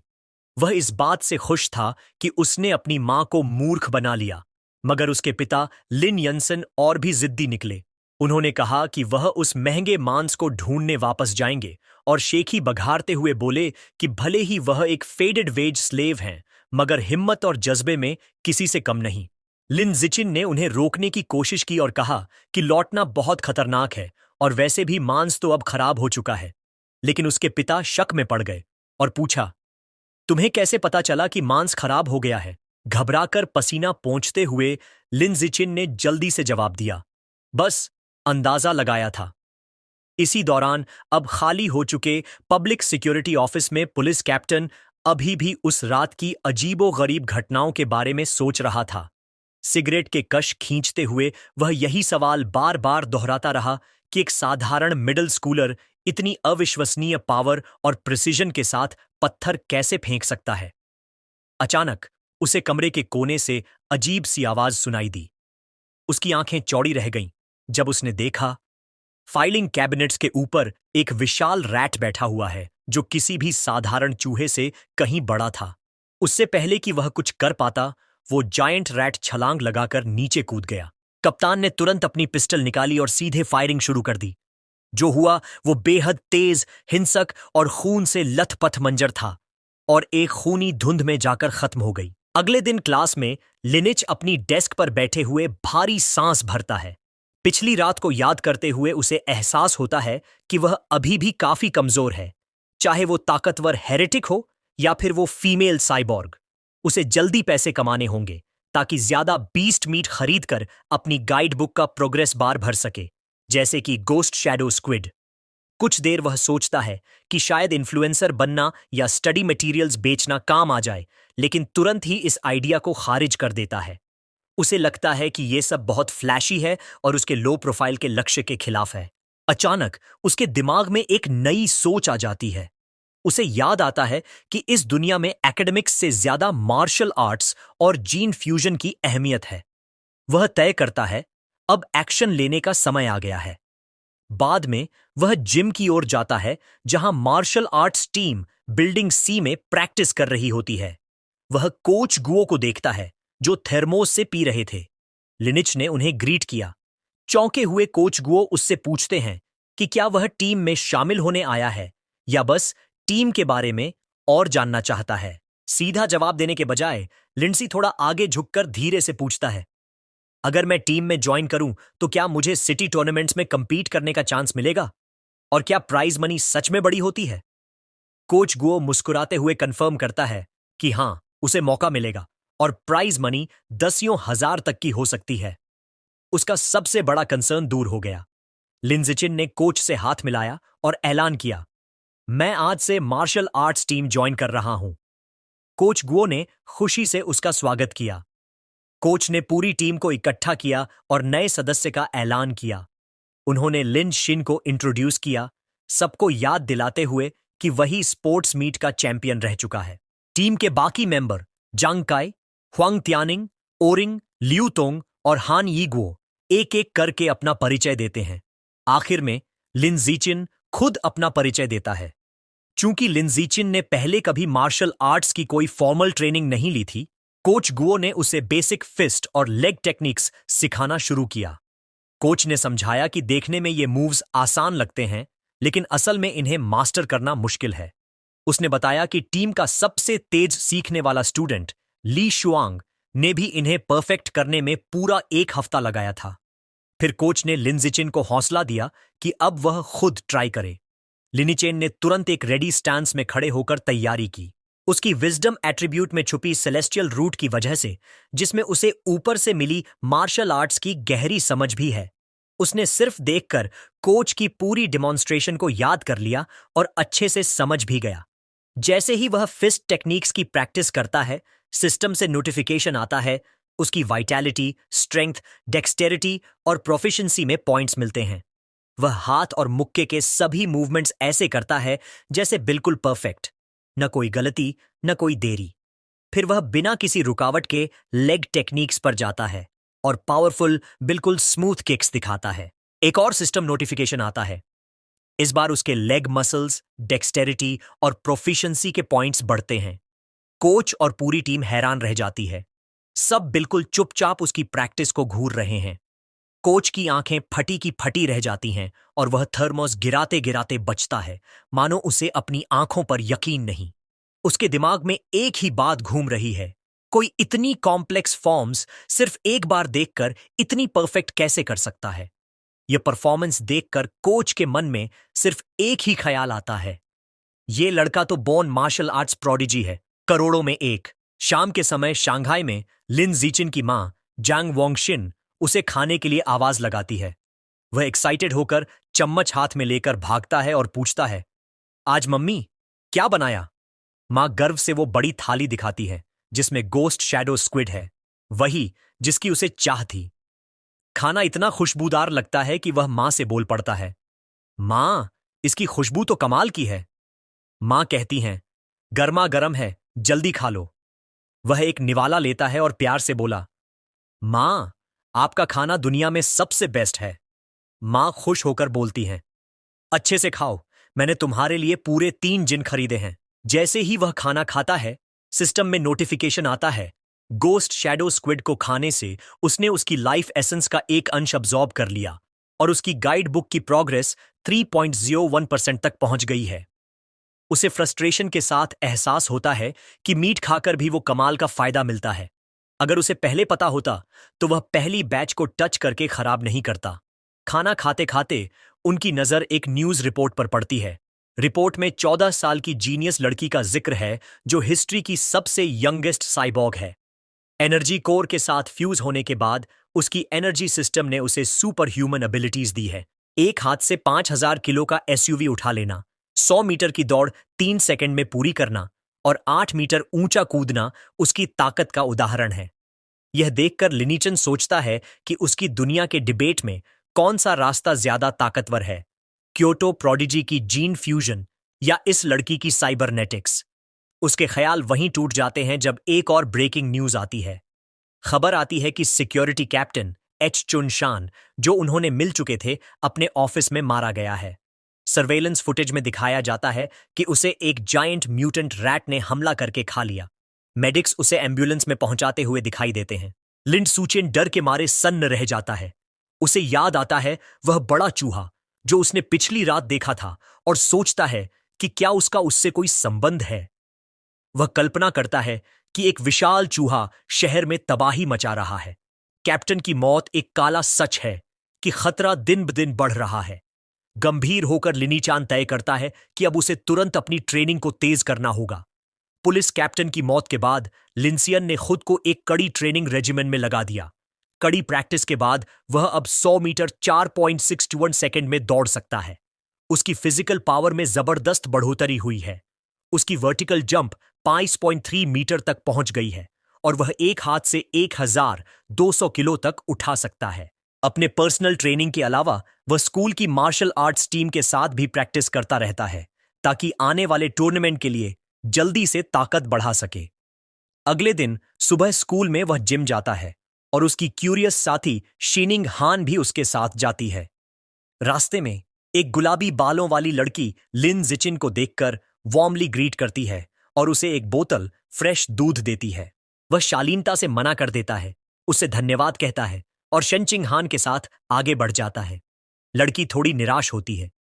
दूर से उसकी टीममेट हुआंग तियनकिंग ये सब देख रहा होता है। वह गुस्से में मुट्ठी ताकता है, नाराज होता है कि स्पोर्ट्स मीट में जिसने उसे हराया था वह उस लड़की का दिया हुआ गिफ्ट ठुकरा रहा है जिसे वह पसंद करता है। अपने गुस्से को रोक न पाने के कारण हुआंग टियनकिंग जल्दी से उनके रास्ते को रोकता है। वह लिन जीचिन का सामना करता है और उसकी बुरी आदतों और लड़की के जज्बातों को चोट पहुंचाने पर डांटता है। जब लिन जीचिन कामली बताता है कि उसे मिल्क से एलर्जी है तो हुआंग टियनकिंग इसे मानने से इनकार कर देता है और उसे लायर कहता है। गुस्से से भरकर हुआंग टियनकिंग लिन जीचिन की तरफ इशारा करता है और उसे स्पार के लिए चैलेंज करता है। उसने शर्त रखी, अगर वह हारता है तो वह वापस कभी लिंडीचन को परेशान नहीं करेगा, लेकिन अगर लिंडीचन हारता है तो उसे पूरी बोतल मिल्क पीनी होगी। जैसे ही यह चैलेंज दिया जाता है एक नई सिस्टम नोटिफिकेशन आती है। एक नया अचीवमेंट मिशन शुरू हो गया है। 8000 अलग अलग ओपोनेंट्स को फॉर्मल कंपटीशन में हराना है, survival of the fittest biological trait के लिए। लिंड जिशियान के चेहरे पर एक शरारती मुस्कान फैल जाती है। यह मौका है जिसका वह इंतजार कर रहा था। एक धमाकेदार पर्पल ऑरा उसके चारों ओर फैलता है। वह चैलेंज स्वीकार करता है। उसकी आंखों में जीत की चमक होती है और स्पार के लिए हां कहता है। इस ड्यूल की खबर पूरे स्कूल में तेजी से फैल जाती है। दो स्टूडेंट्स उत्साहित होकर सोचते हैं कि पॉपुलर जूनियर लिन जिकिन और एक सीनियर के बीच होने वाली फाइट जरूर देखेंगे। जैसे ही वे पहुंचते हैं, जिम पहले से ही लोगों से भरा होता है। सभी लोग स्पारिंग एरिया के चारों तरफ एक बड़ी सर्कल में खड़े। भीड़ साफ तौर पर लिन जिकिन के पक्ष में है। उसकी कई फीमेल फैंस उसे जोर जोर से चीयर कर रही हैं। सब कह रही हैं, आज तो ओपोनेंट को सबक सिखा देना। उनमें से वही गुलाबी बालों वाली लड़की भी है जो अपना फोन रिकॉर्डिंग के लिए तैयार करती है। जीन काई नाक सिकोड़ता है क्योंकि उसे गुस्सा आ रहा है कि सब मान रहे हैं कि वह हार जाएगा। वो मन ही मन मानता है कि पिछले 1 महीने में लिंड्स का टैलेंट वाकई हैरान कर देने वाला हो गया है। जीन काई इस लड़ाई को खुद को साबित करने और राइजिंग जीनियस को उसकी जगह दिखाने का आखिरी मौका मानता है। दूसरी तरफ उसके ओपोनेंट की सीरियसनेस के मुकाबले लिन जिचिन बिल्कुल शांत और आराम से दिखता है। वह कैजुअली कहता है, मुझे घर जाकर डिनर करना है, क्या हम फाइट जल्दी खत्म कर सकते हैं? जीन काई इसे इंसल्ट समझता है, मुस्कुरा देता है और कहता है, ठीक है, तुम्हारी आखिरी इच्छा मान लेते हैं। कोच गुओ उनके बीच आकर रेफरी बनता है। वह हाथ ऊपर उठाता है ताकि मैच शुरू कर सके और दोनों को रूल्स याद दिलाता है। लेकिन फाइट शुरू होने से पहले ही जॉन काई चिल्लाकर सबको रुकने के लिए कहता है। एक तिरस्कार भरी मुस्कान के साथ वह लिंडीचिन को हैंडीकैप ऑफर करता है। वह साफ कहता है कि उसने करीब 2 साल तक मार्शल आर्ट्स की ट्रेनिंग की है, जबकि लिंचिन अभी सिर्फ 1 महीने का नया खिलाड़ी है। फेयर खेलने के लिए वह ऐलान करता है कि लिनिचिन को फाइट की पहली 3 मूव्स फ्री में करने देगा। लिंडसाशन सीधा हां कर देता है। जैसे ही वह अग्री करता है, लिंडीचान बिजली की तरह हरकत में आ जाता है। पलक झपकते ही वह जोर से आगे बढ़ता है, जोंगकाई को पूरी तरह चौंका देता है। जोंगकाई के गार्ड ऊपर करने से पहले ही लिंडजिचिन एक जबरदस्त पंच मारता है। ये पंच इतनी ताकतवर होती है कि जोंगकाई की नाक से खून उड्डा जाता है। वह उसी पल बेहोश होकर जिम की फ्लोर पर गिर जाता है। पूरा जिम एक पल के लिए सन्नाटा सा छा जाता है। कोच गुओ अविश्वास में पलकें झपकाते रह जाते हैं। उनका मुंह खुला का खुला रह जाता है। वह चिल्ला उठते हैं, फाइट तो एक ही पंच में खत्म हो गई। मार्शल आर्ट्स टीम के बाकी सदस्य और भीड़ सभी हैरान हैं, आउटकम को असंभव मानते हैं। क्या सच में ड्यूल 1 सेकंड में खत्म हो गया? फिर अचानक जिम में जीत की खुशी से चिल्लाहट गूंज उठती है। शेनकिंग हान ने मुट्ठी हवा में लहराकर काफी जोश से लिन जिचिन की जीत पर चीयर किया। बाकी लड़कियां, जिनमें वह गुलाबी बालों वाली भी थीं, जोर जोर से चिल्लाने लगीं कि वो कितना जबरदस्त था। अपने हारे हुए ओपोनेंट के ऊपर खड़े होकर लिन जिचिन को सिस्टम से नोटिफिकेशन मिलता है। उसे पता चलता है कि एक रिवला को हराकर और ऑपोजिट जेंडर की अफेक्शन जीतकर उसे प्रायोरिटी मेटिंग राइट्स मिल गए हैं। सबसे बड़ा फायदा, उसकी नई मिशन प्रगति अब 1 on 1000 है। वह सोचता है कि नेचुरल सिलेक्शन एट्रीब्यूट अनलॉक करने के लिए अब भी उसे लंबा सफर तय करना है। अपनी प्रगति तेज करने के लिए वह बाकी मार्शल आर्ट्स टीम के डरे हुए मेंबर्स की ओर देखता है। दोस्ताना लेकिन थोड़ा डरावनी मुस्कान के साथ वह सुझाव देता है, लगता है सबको स्पार करना चाहिए। टीम के सारे मेंबर डर के मारे बेजान से लगते हैं। कोई कहता है, आज क्रैम स्कूल है, कोई? माँ खाना वेट कर रही है। बाकी अचानक बीमारियों का बहाना बनाने लगते हैं। पर भागने से पहले ही जॉन काय घुटनों के बल आकर हिम्मत जुटाता है। वह मानने से इनकार करता है और गुस्से में लिन जिचिन पर चीटिंग का इल्जाम लगाता है, रिमैच में हराने की धमकी देता है। कोच गो सामने आ जाते हैं, जांग काय को समझाते हैं कि हार को मर्द की तरह स्वीकारो। कोच वहीं सोचते हैं, क्या वो पंच सिर्फ किस्मत थी? इसे टेस्ट करने के लिए वह टीम के एक और सदस्य शाओलजी पर आजमाने का फैसला करते हैं। उसका नाम सुनकर एक स्पाइकी बालों वाला लड़का डर से जम जाता है। वो भले ही फाइटिंग स्टांस में आ जाता है, लेकिन उसके चेहरे पर डर साफ दिखता है। प्लीज लिन जिकिन, मेरे चेहरे पर मत मारना। 10 मिनट बाद हाल साफ है। कई मार्शल आर्ट्स टीम के मेंबर जिम फ्लोर पर बेहोश पड़े हैं। लिन जिकिन सबके ऊपर खड़ा होता है, सोचता है कि उसने जानबूझकर ज्यादा तेज हमला नहीं किया, बस हल्की फुल्की मारपीट की। लेकिन जब वह अपने सिस्टम को दोबारा चेक करता है तो उसे निराशा होती है। शुरुआती जीत को छोड़कर बाकी कोई भी स्पार उसकी अचीवमेंट में नहीं जुड़ा। राइवल काउंट अभी भी 1000 पर ही अटका है। उसे समझ आता है कि फ्रेंडली स्पारिंग से काम नहीं चलेगा। उसे असली प्रतियोगिता में राइवल्स को हराना पड़ेगा। इसी बीच कोई उसके कंधे पर हाथ रखता है। कोच गुओ मुस्कुराते हुए एक्साइटेडली ऐलान करते हैं, लिन जिचिन असली जीनियस है। कोच कहते हैं, सिर्फ 1 महीने में यह न्यूकमर टीम का टॉप खिलाड़ी बन गया है। नई कॉन्फिडेंस के साथ कोच ऐलान करते हैं, लिन जिकिन के साथ हमारी स्कूल इस बार के रीजनल मार्शल आर्ट्स टूर्नामेंट में बाकी सबको हरा देगी। कोच की खुशी के बीच लिन जिचिन के दिमाग में एकदम क्लैरिटी आती है। वह सोचता है, कोच सही है। आने वाला टूर्नामेंट परफेक्ट मौका है, एक साथ कई ऑफिशियल ओपोनेंट से लड़ने का। अब वह ठान लेता है कि बस जैसे ही वह उन्हें ऑफिशियल कंपटीशन में हराएगा, हर जीत उसकी प्रोग्रेस में शामिल हो जाएगी। तभी हारे हुए जैंग काई की आवाज आती है। होश में आकर जैंग काई उठता है, लिन जिचिन की तरफ इशारा करता है और बहुत ही अजीब और ओवर ड्रामेटिक तरीके से अपनी हार स्वीकार करता है। उसकी अजीब बातें सुनकर शेनिंग हान, कोच गुओ और खुद लिन जिचिन सब दंग और परेशान रह जाते हैं।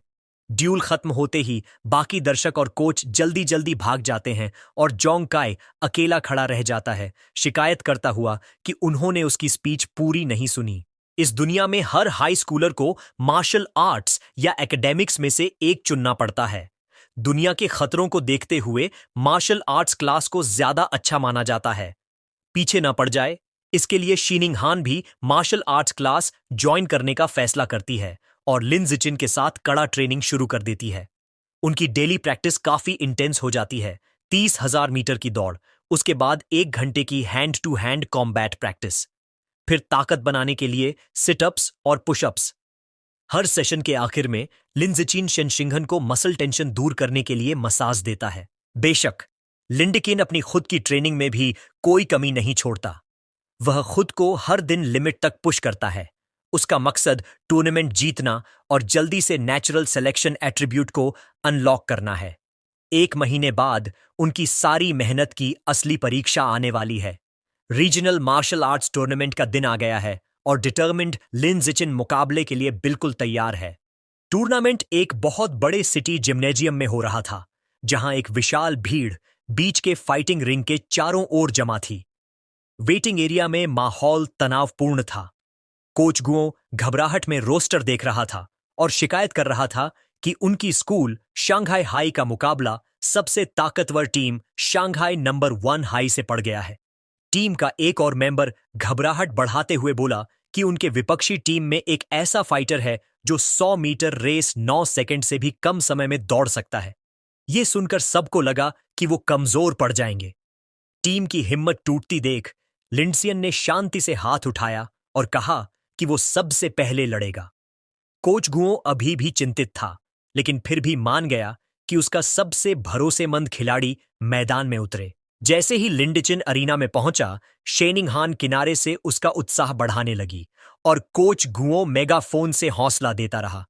लिंडसियन खुद को लड़ाई के लिए तैयार करने लगा। उसका विरोधी शंघाई नंबर 1 हाई का एक बेहद विशाल और ताकतवर छात्र आगे आया। उसने लिन जिचिन की तारीफ की कि पहले ही साल में उसने टूर्नामेंट तक का सफर किया, लेकिन तुरंत ही उसका लहजा मजाक उड़ाने वाला हो गया।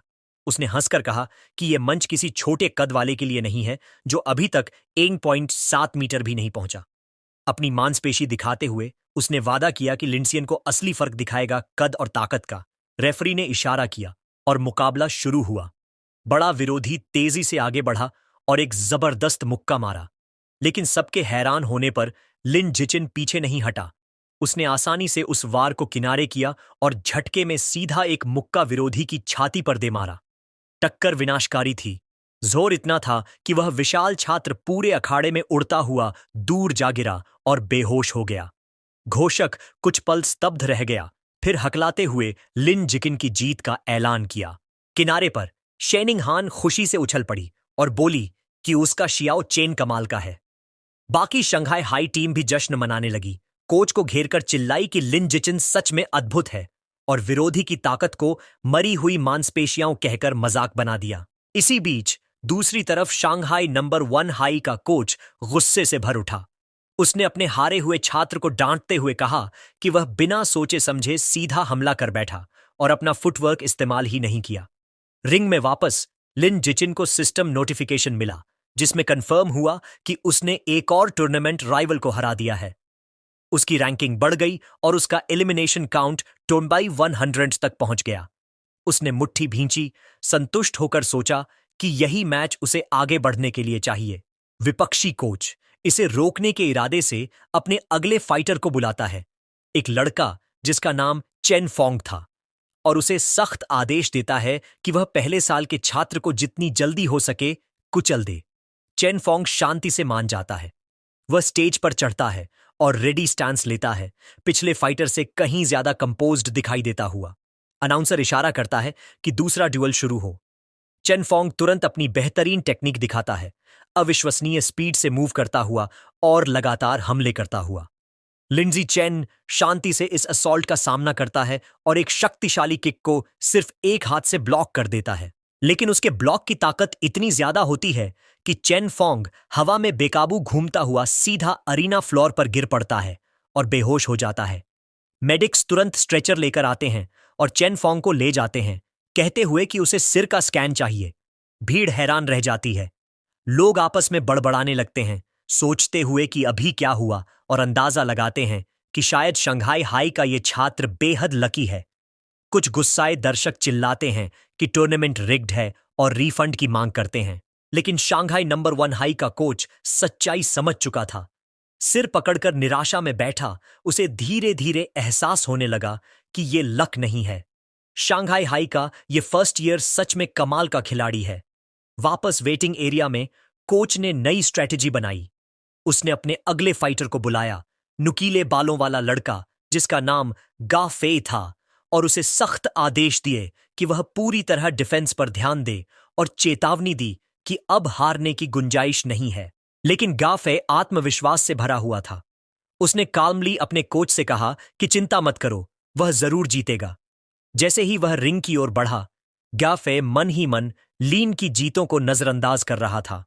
उसका मानना था कि उसका प्रतिद्वंद्वी असली ताकतवर नहीं है और अब तक सिर्फ चालों से जीता है।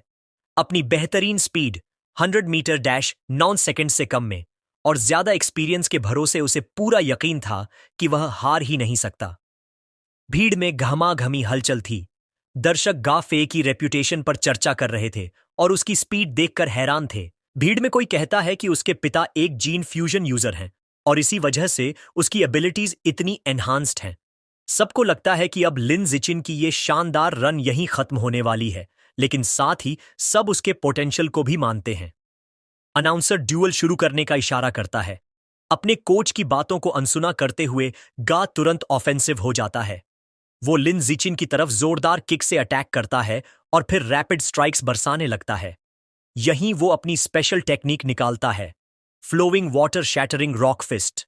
कोच गुस्से से अपनी सीट से चिल्लाता है, अपने स्टूडेंट को डांटते हुए कि उसने ऑर्डर्स फॉलो क्यों नहीं किया। लेकिन गा डिफेंस को बेकार समझता है। उसे यकीन है कि उसके जैसा जीनियस को इसकी जरूरत ही नहीं। उधर लिन जिचिन आसानी से उसके सारे ब्लोज इवेड मींस डिफेंड करता जाता है। उसे ये टेक्निक इंटरेस्टिंग लगती है और वहीं खड़े खड़े डिसाइड कर लेता है कि इसे सीख लेगा। गा फ्रस्ट्रेट हो जाता है क्योंकि उसकी एक भी हिट कनेक्ट नहीं हो रही। थक कर वो रुक जाता है और गुस्से में पूछता है कि आखिर लिन जीन उसके अटैक से बच कैसे रहा है। लिन जीन बिना घबराए कामली जवाब देता है, और कोई मूव्स हैं तुम्हारे पास? सीधा उसे टॉन्ट कर देता है। ये सुनकर गफे और भड़क जाता है और डेस्परेट होकर पंचेस की नई बराज छोड़ देता है। लेकिन मूव्स वही पुरानी और प्रेडिक्टेबल होती हैं।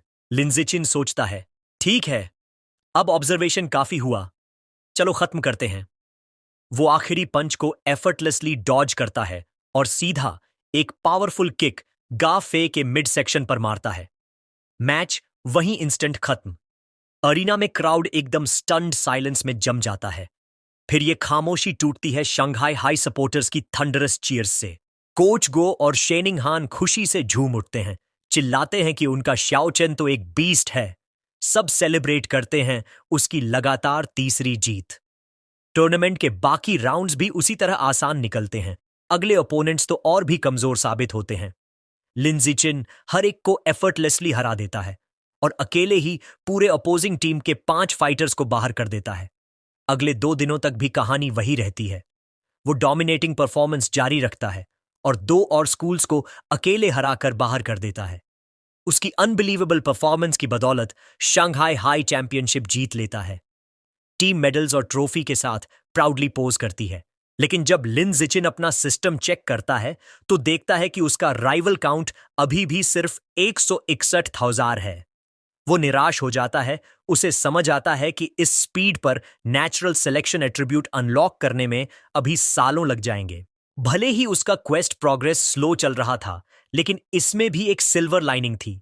उसे उम्मीद नहीं थी कि कोच गुओ इतना जेनरस होगा, लेकिन उसे टूर्नामेंट का ज्यादातर प्राइज मनी मिल गया, पूरे 20,000 यूएन।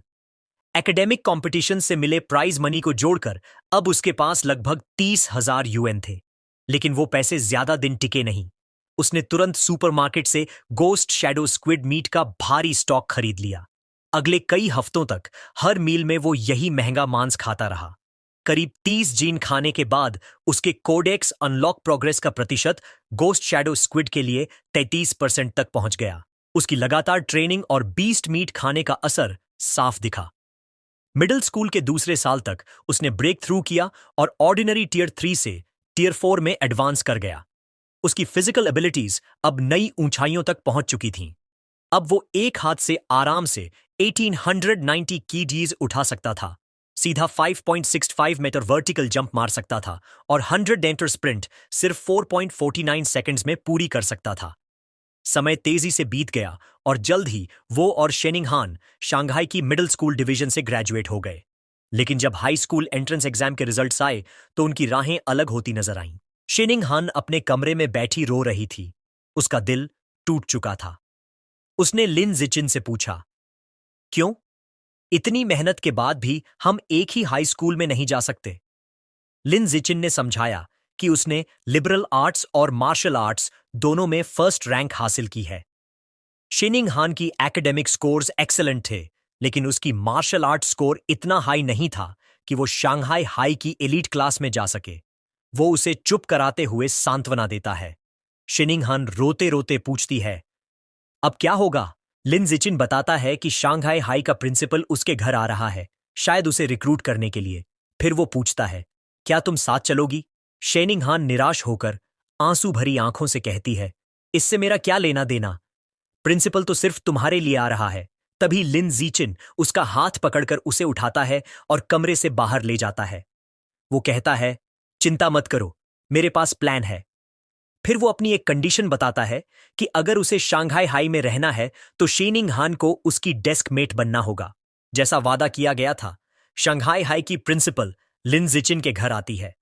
वह, उसकी मां और शनचिंगान मिलकर उसके फ्यूचर पर कई घंटों तक चर्चा करते हैं। प्रिंसिपल बार बार इस बात पर जोर देती है कि वह चाहती है लिन जिचिन उसके स्कूल में ही रहे। बैठक के अंत में प्रिंसिपल उठकर जाने लगती है। आखिरी बार वह एक ऑफर देती है, अगर लिन जिचिन रुकने के लिए राजी हो जाए तो उसकी कोई भी शर्त मान ली जाएगी। मौका पाते ही लिन जिचिन अपनी एक शर्त रखता है, शेनिंग हान को भी उसी क्लास में उसके साथ जारी रहने दिया जाए। प्रिंसिपल हल्की मुस्कान के साथ नर्वस खड़ी शेनिंग हान की ओर देखती है और उसका नाम कंफर्म करती है। बिना किसी हिचकिचाहट के वह मान जाती है और कहती है कि दोनों नए साल में साथ साथ शानहाई हाई रिपोर्ट करें। खुशी से झूमते हुए लिन जिचिन और शीनिंग हान उसका धन्यवाद करते हैं। अब जब उनका हाई स्कूल फ्यूचर सुरक्षित हो गया, लिन जिचिन अपने आखिरी junior high martial arts tournament में हिस्सा लेता है। जैसा सबको उम्मीद थी, उसकी जबरदस्त ताकत उसकी टीम को आसानी से चैंपियनशिप दिला देती है। वह तय करता है कि प्राइज मनी का इस्तेमाल करके अब वह गोस्ट शैडो स्क्विड कोडेक्स को पूरी तरह अनलॉक करेगा। पहले से ही उसका 80% प्रोग्रेस पूरा हो चुका था और नई प्राइज मनी से प्रोग्रेस बार 100% तक पहुंचा सकता था। सुरक्षा के लिए वह शंघाई के बाहर एक सुनसान जंगल में जाता है। देर न करते हुए वह आखिरी बचा हुआ स्क्विड मीट खाकर उसकी लाइफ एसेंस को अब्सॉर्ब करना शुरू कर देता है। तभी नीली चमकदार एनर्जी उसे घेर लेती है और सिस्टम नोटिफिकेशन आता है कि वह बड़ी मात्रा में एसेंस अब्सॉर्ब कर रहा है। उसकी आंखें फैल जाती हैं जब अचानक पावर का अंतिम सर्ज उसके शरीर से होकर गुजरता है और प्रोग्रेस बार पूरा 100% हो जाता है। अब नया नोटिफिकेशन आता है, ghost shadow squid codex unlocked, और साथ ही नई बायोलॉजिकल एट्रीब्यूट मिली, ब्लेसिंग ऑफ लिक्विड एफिनिटी। यह एबिलिटी उसकी पानी से एफिनिटी को बढ़ा देती है।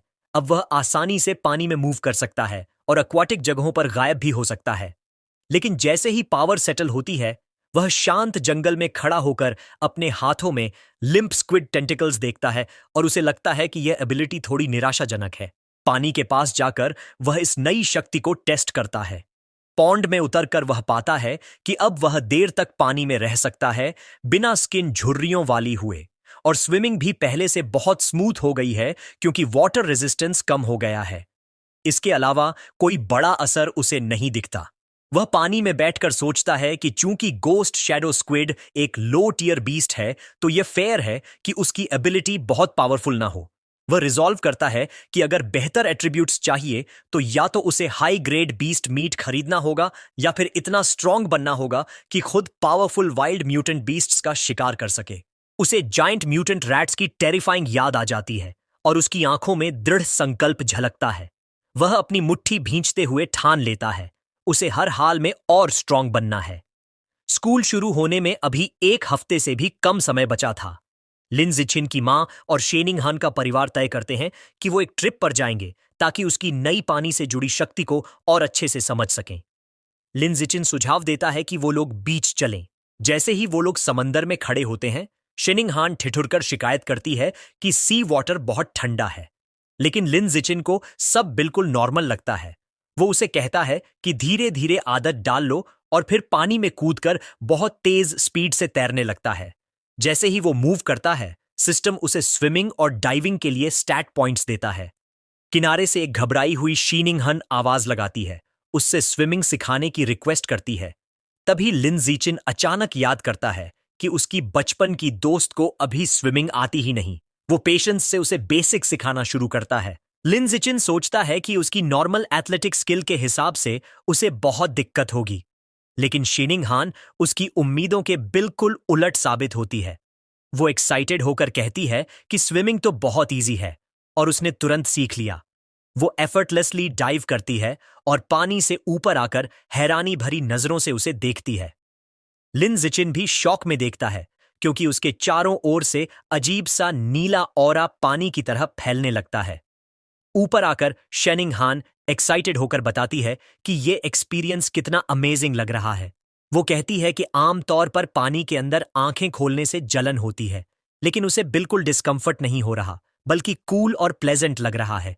उसकी बातें सुनकर लिन जिचिन गहरी सोच में पड़ जाता है। उसे अजीब लगता है कि चाहे नेचुरल टैलेंट हो, लेकिन इतनी जल्दी कोई इंसान ये सब स्किल कैसे मास्टर कर सकता है।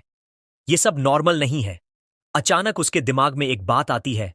उसे याद आता है शीनिंग हान की बचपन से चली आ रही प्रॉब्लम, बेडवेटिंग की। लिन जिचिन सोचता है कहीं ये कमजोरी असल में उसके जन्मजात पानी से जुड़े खास शरीर, स्पेशल कल्टीवेशन बॉडी का संकेत तो नहीं।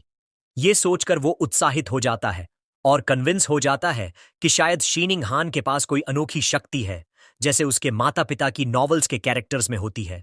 इस थ्योरी को टेस्ट करने के लिए वो लोग और देर तक पानी के अंदर डाइव करते हैं। उसका प्रदर्शन लिन जिचिन को और शॉक कर देता है। वो नोट करता है कि वो दोनों 10 मिनट से ज्यादा समय तक सांस रोककर पानी के अंदर हैं। एक बिगिनर के लिए ये अद्भुत था। तभी तैरते हुए शिनिंगहान का चेहरा अचानक बदल जाता है। पानी के चारों ओर से एक अजीब सी घूमती हुई आवाज वाइब्रेट करने लगती है। दोनों ऊपर देखने लगते हैं और फिर अचानक सरफेस पर आ जाते हैं। तभी शिनिंगहान चीख उठती है क्योंकि उसके चारों ओर का पानी चमकता हुआ नीला होकर घूमने लगता है। उस रात बीच पर चलते हुए लिन जिचिन उससे पूछता है कि हुआ क्या था। कांपती हुई शिनिंगहान बताती है कि पानी के अंदर उसे बार बार अजीब और डरावनी आवाजें सीधे उसके कानों के पास सुनाई दे रही थीं। वो उसे दिलासा देता है और पूछता है कि कैसी आवाजें थीं। शिनिंगहान बताती है कि उसे उस भाषा की समझ नहीं आई, लेकिन वो एक औरत की आवाज थी जो लगातार गूंजती रही जब तक वो सरफेस पर नहीं आई। डरी हुई शिनिंगहान को शांत कराने के लिए लिन जिचिन उसे वापस उनके होटल रूम ले आता है। बाद में वो ऑनलाइन सर्च करता है उस अजीब औरत की आवाज के बारे में, लेकिन कोई नतीजा नहीं मिलता।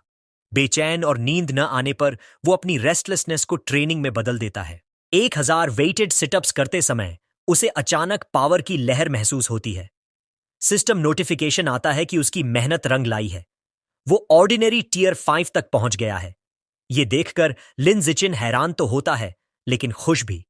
वो सोचता है कि अब टीयर 5 की ताकत के साथ वो एक fully grown giant mutant rat का सामना कर सकता है। उसकी आंखों में दृढ़ निश्चय की चमक आ जाती है। वो मुट्ठी भींचकर कॉन्फिडेंट होता है कि अब इन दैत्य जैसे जानवरों को नंगी हाथों से चीरना नामुमकिन नहीं रहा। अपनी नई हदों को टेस्ट करने के लिए वो रात में खाली बीच पर चला जाता है। स्टैट बूस्ट गजब का था। उसका 100 मीटर डैश टाइम घटकर सिर्फ 3.64 सेकंड्स रह गया और उसका वर्टिकल जंप बढ़कर अद्भुत 6.98 मीटर तक पहुंच गया। अपनी ताकत आजमाने के लिए वो पास में खड़ी एक कार उठाने की कोशिश करता है और पाता है कि अब वो 1600 केजी की गाड़ी एक हाथ से उठा सकता है। इस नई प्रोग्रेस के साथ उसकी जिंदगी और आगे बढ़ती है। वेकेशन खत्म होती है और वो और शिनिंगहान शंघाई हाई में अपना हाई स्कूल शुरू करते हैं। पहले दिन दोनों क्लास ड्यूटी के लिए जल्दी पहुंचते हैं। दो नई फीमेल क्लासमेट्स तुरंत उसे पहचान लेती हैं और उत्साहित होकर फुसफुसाती हैं कि वो कितना हैंडसम है और कितना लकी है कि ड्यूटी पर उसके साथ हैं। लिन जिचिन हैरान होता है कि उसकी क्लासमेट्स उसे जानती हैं, लेकिन उससे भी ज्यादा अनएक्सपेक्टेड होता है कि सिर्फ क्लास ड्यूटी करते ही सिस्टम में नया क्वेस्ट ट्रिगर हो जाता है। अचीवमेंट ये थी कि अगर वो 1000 कोऑपरेटिव टास्क्स पूरी करे तो उसे नया बायोलॉजिकल एट्रीब्यूट मिलेगा, सोशल एनिमल। शेनिंगहान के साथ क्लासरूम साफ करते हुए वो सोचता है कि ये नया एट्रीब्यूट आखिर करेगा क्या। स्कूल ईयर अभी बस शुरू ही हुआ था, इसलिए मौका पाकर वो क्लास के बाद मैमथ सुपरमार्केट चला जाता है। अब जब वो ghost shadow squid codex unlock कर चुका है, उसे पता है कि अगली बार अपनी एबिलिटी के लिए नया टारगेट चुनना होगा। एक्सपेंसिव बीस्ट मीट सेक्शन में घूमते हुए उसकी नजर अचानक एक नए आइटम पर टिक जाती है। रेफ्रिजरेटेड केस में उसे एक पैक किया हुआ सैवेज जायंट ईगल का सिर नजर आता है, जिसकी कीमत लिखी होती है 1998 युएन पर जिन। पैकेज उठाते ही उसके चेहरे पर उत्साहित मुस्कान फैल जाती है। उसने अपना अगला टारगेट चुन लिया था। सैवेज जायंट ईगल एक हाई टियर एबेरेंट बीस्ट था, गोस्ट शैडो स्क्विड से कहीं ऊपर। उसकी विजन अविश्वसनीय रूप से शक्तिशाली थी, एक आम इंसान से 30 गुना ज्यादा।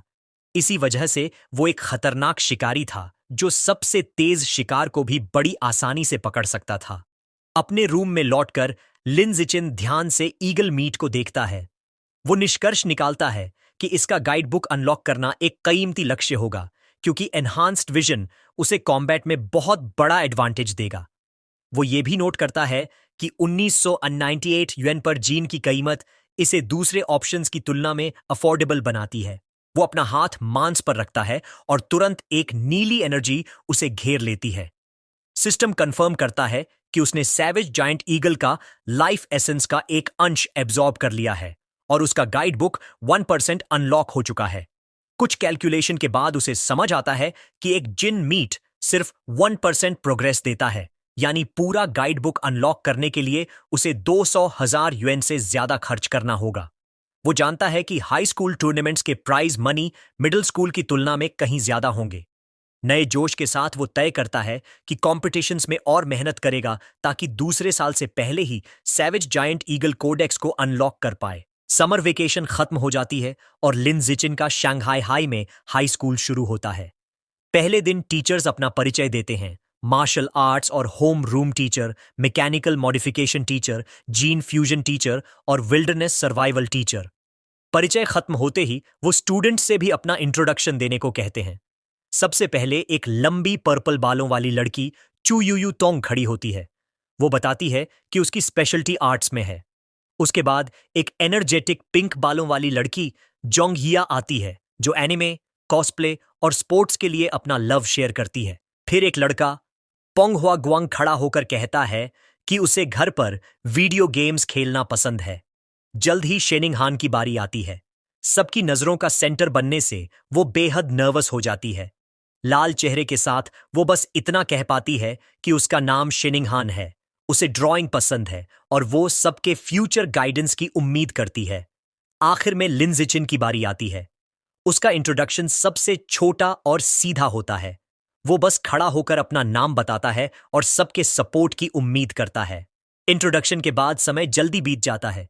एक नई फीमेल क्लासमेट ब्राउन बालों वाली शीनिंग हान के पास आती है। शीनिंग थोड़ी हैरान हो जाती है। लड़की उससे पूछती है उसके एंट्रेंस एग्जाम का स्कोर क्या था। शीनिंग हान घबराते हुए जवाब देती है कि उसने 709 पॉइंट्स लिए थे और फिर उससे उसका स्कोर पूछती है।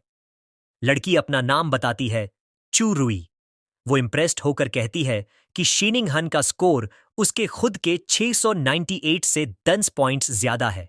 चूरुई फिर फिजिकल फिटनेस टेस्ट का पूछती है और एडमिट करती है कि उसका स्कोर सिर्फ 95,500 था। यह सुनकर शेनिंग हान बहुत अनकंफर्टेबल हो जाती है। वो हकलाते हुए कहती है कि उसका स्कोर इतना अच्छा नहीं था। अंदर ही अंदर वो पैनिक करने लगती है क्योंकि उसका स्कोर सिर्फ 79 था और इसी वजह से वो एलीट क्लास में आने से ऑलमोस्ट चूक गई थी। उसे बोलने में शर्म आती है, लेकिन चू रुई हिंट नहीं पकड़ पाती और गेस करती रहती है 94, 93। शीनिंग हान सिर झुकाकर शर्म से धीरे से कहती है कि उससे भी कम था। चू रुई फिर 90s के लो नंबर्स गेस करने लगती है, जिससे शीनिंग और भी फ्लस्टर्ड हो जाती है। अचानक एक जोरदार आवाज से कोई हाथ डेस्क पर पड़ता है। चू रुई चौंक जाती है। वो लिन जिचिन था। वो स्मूथ अंदाज में झुककर चू रुई से पूछता है, क्या मैं तुम्हें वीचैट पर ऐड कर सकता हूं? इतना हैंडसम लड़का अटेंशन दे रहा है सुनकर चू रुई हैरान और खुश हो जाती है। वो तुरंत मान जाती है। अपनी सीट पर बैठी शेनिंग हान राहत की सांस लेती है, ग्रेटफुल कि लिन जिचिन ने उसे ऑकवर्ड सिचुएशन से बचा लिया। लिन जिचिन फिर एक और मेल क्लासमेट हेयू की ओर मुड़कर उससे भी कांटेक्ट एक्सचेंज करने को कहता है। फिर वो तीनों को ऐड करके एक 4 पर्सन ग्रुप चैट बना देता है। सिस्टम नोटिफिकेशन कंफर्म करता है कि उसने सक्सेसफुली ग्रुप बना लिया है और इस तरह उसका सोशल एनिमल अचीवमेंट का प्रोग्रेस 1000 हो जाता है। वो सोचता है कि यह क्वेस्ट सरप्राइजिंगली इजी है। ग्रुप चैट बनने के बाद चारों दोस्त बातें करने लगते हैं। लिन बताता है कि वो नेबरिंग न्यूआन सिटी से है और एक प्रेस्टिजियस मार्शल आर्ट्स फैमिली से बिलोंग करता है, जिनका अपना डोजो है। वो प्राउडली यह भी बताता है कि उसने नन्युअन city youth martial arts competition में 8वां स्थान पाया था। चूरुई बताती है कि उसके फैमिली के पास क्लोथिंग स्टोर्स की चेन है, जिससे वो काफी वेल्थी है। इसके बाद लिन जिचिन और शेनिंग हान भी अपने बैकग्राउंड शेयर करते हैं और चारों जल्दी ही क्लोज फ्रेंड्स बन जाते हैं। तभी हेयू पूछता है, तुम्हारे हिसाब से हमारी क्लास का सबसे स्ट्रॉन्ग स्टूडेंट कौन है? चू रुई तुरंत लिन जिचिन की ओर इशारा करती है और गेस करती है कि वही होगा, क्योंकि उसने उनके पूरे डिस्ट्रिक्ट में एंट्रेंस एग्जाम में टॉप किया था। यह सुनकर हेयू शॉक रह जाता है। उसे बिल्कुल अंदाजा नहीं था कि उसका नया दोस्त इतना अकॉम्प्लिश्ड मीन्स सफल कुशल है। हालांकि लिन जिचिन नम्रता से कहता है कि टॉप स्कोरर होना जरूरी नहीं कि किसी को सबसे स्ट्रांग बना दे। फिर वह एक चौंकाने वाला फैक्ट बताता है, प्रिंसिपल ने काफी पैसा खर्च किया था ताकि उनकी क्लास के लिए 2 एक्सेप्शनली पावरफुल स्टूडेंट्स को नुआन सिटी से रिक्रूट किया जा सके। वह दोनों स्टूडेंट्स की तरफ इशारा करता है। पहला है एक ब्लॉन्ड हेयर वाला लड़का वोंग शोयर, जो नानुआन सिटी में तीसरे स्थान पर रैंक्ड था और 100 मीटर डैश सिर्फ 7.98 सेकंड्स में पूरी कर सकता है। दूसरा है एक बड़ा मस्कुलर लड़का, लू गैंग, जिसकी नेचुरल स्ट्रेंथ बहुत जबरदस्त है और जो आसानी से 300 किलो बारबेल को सिर्फ एक हाथ से उठा सकता है। शेनिंग हन और चू रुई दोनों विजिबली इम्प्रेस्ड और थोड़े इंटिमिडेटेड हो जाते हैं, लेकिन लिन जिचिन पूरी तरह काम रहता है। अंदर ही अंदर वह उनकी अचीवमेंट्स पर हंसता है, क्योंकि वह जानता है कि ये नंबर्स तो उसने एलिमेंट्री स्कूल के समय ही क्रॉस कर लिए थे। कुछ देर बाद बेल फिर बजती है और अगली क्लास होती है टेक्स्ट बुक्स बांटने की। इस सेमेस्टर के 4 मेन सब्जेक्ट्स हैं: martial arts, gene fusion, mechanical modification और विल्डरनेस सर्वाइवल। चूंकि लिन जिचिन पहले ही ये सब मटेरियल सेल्फ स्टडी कर चुका था, वह फ्री टाइम में एक सिक्लूडेड जगह ढूंढकर ट्रेनिंग करने का फैसला करता है। ट्रेनिंग करते समय उसके विचार बड़े खतरों की ओर जाते हैं। उसे याद आता है कि खतरनाक रैट गॉड कल्ट अब भी एक्टिव है। पुलिस ने अभी तक सिर्फ लोअर लेवल हेरेटिक्स को पकड़ा है, लेकिन उनका लीडर पावरफुल रैट किंग अब भी आजाद घूम रहा है। ये ग्रिम रियलिटी उसके डिटर्मिनेशन को और बढ़ा देती है। वह अपनी मुट्ठी कसते हुए रिजॉल्व करता है कि जितनी जल्दी हो सके अपनी शक्ति बढ़ानी है और कम से कम टियर 6 तक पहुंचना है, एक ऐसा लेवल जिसे वह रैट किंग का सामना करने के लिए पर्याप्त मानता है। पहली प्रैक्टिकल क्लास होती है विल्डरनेस सर्वाइवल। टीचर शी चुंगबे स्टूडेंट्स को एक वुडेड एरिया में ले जाता है और पूछता है कि क्या कोई जानता है लकड़ी रगड़कर आग जलाना। हयू धीरे से मटर करता है, ये बेकार स्किल है। लेकिन सबको सरप्राइज करते हुए वोंग शो और लू गंग आगे बढ़ते हैं और प्रिमिटिव मेथड से सक्सेसफुली आग जला देते हैं। टीचर प्रभावित होकर पूछता है, उन्होंने ये कहां सीखा?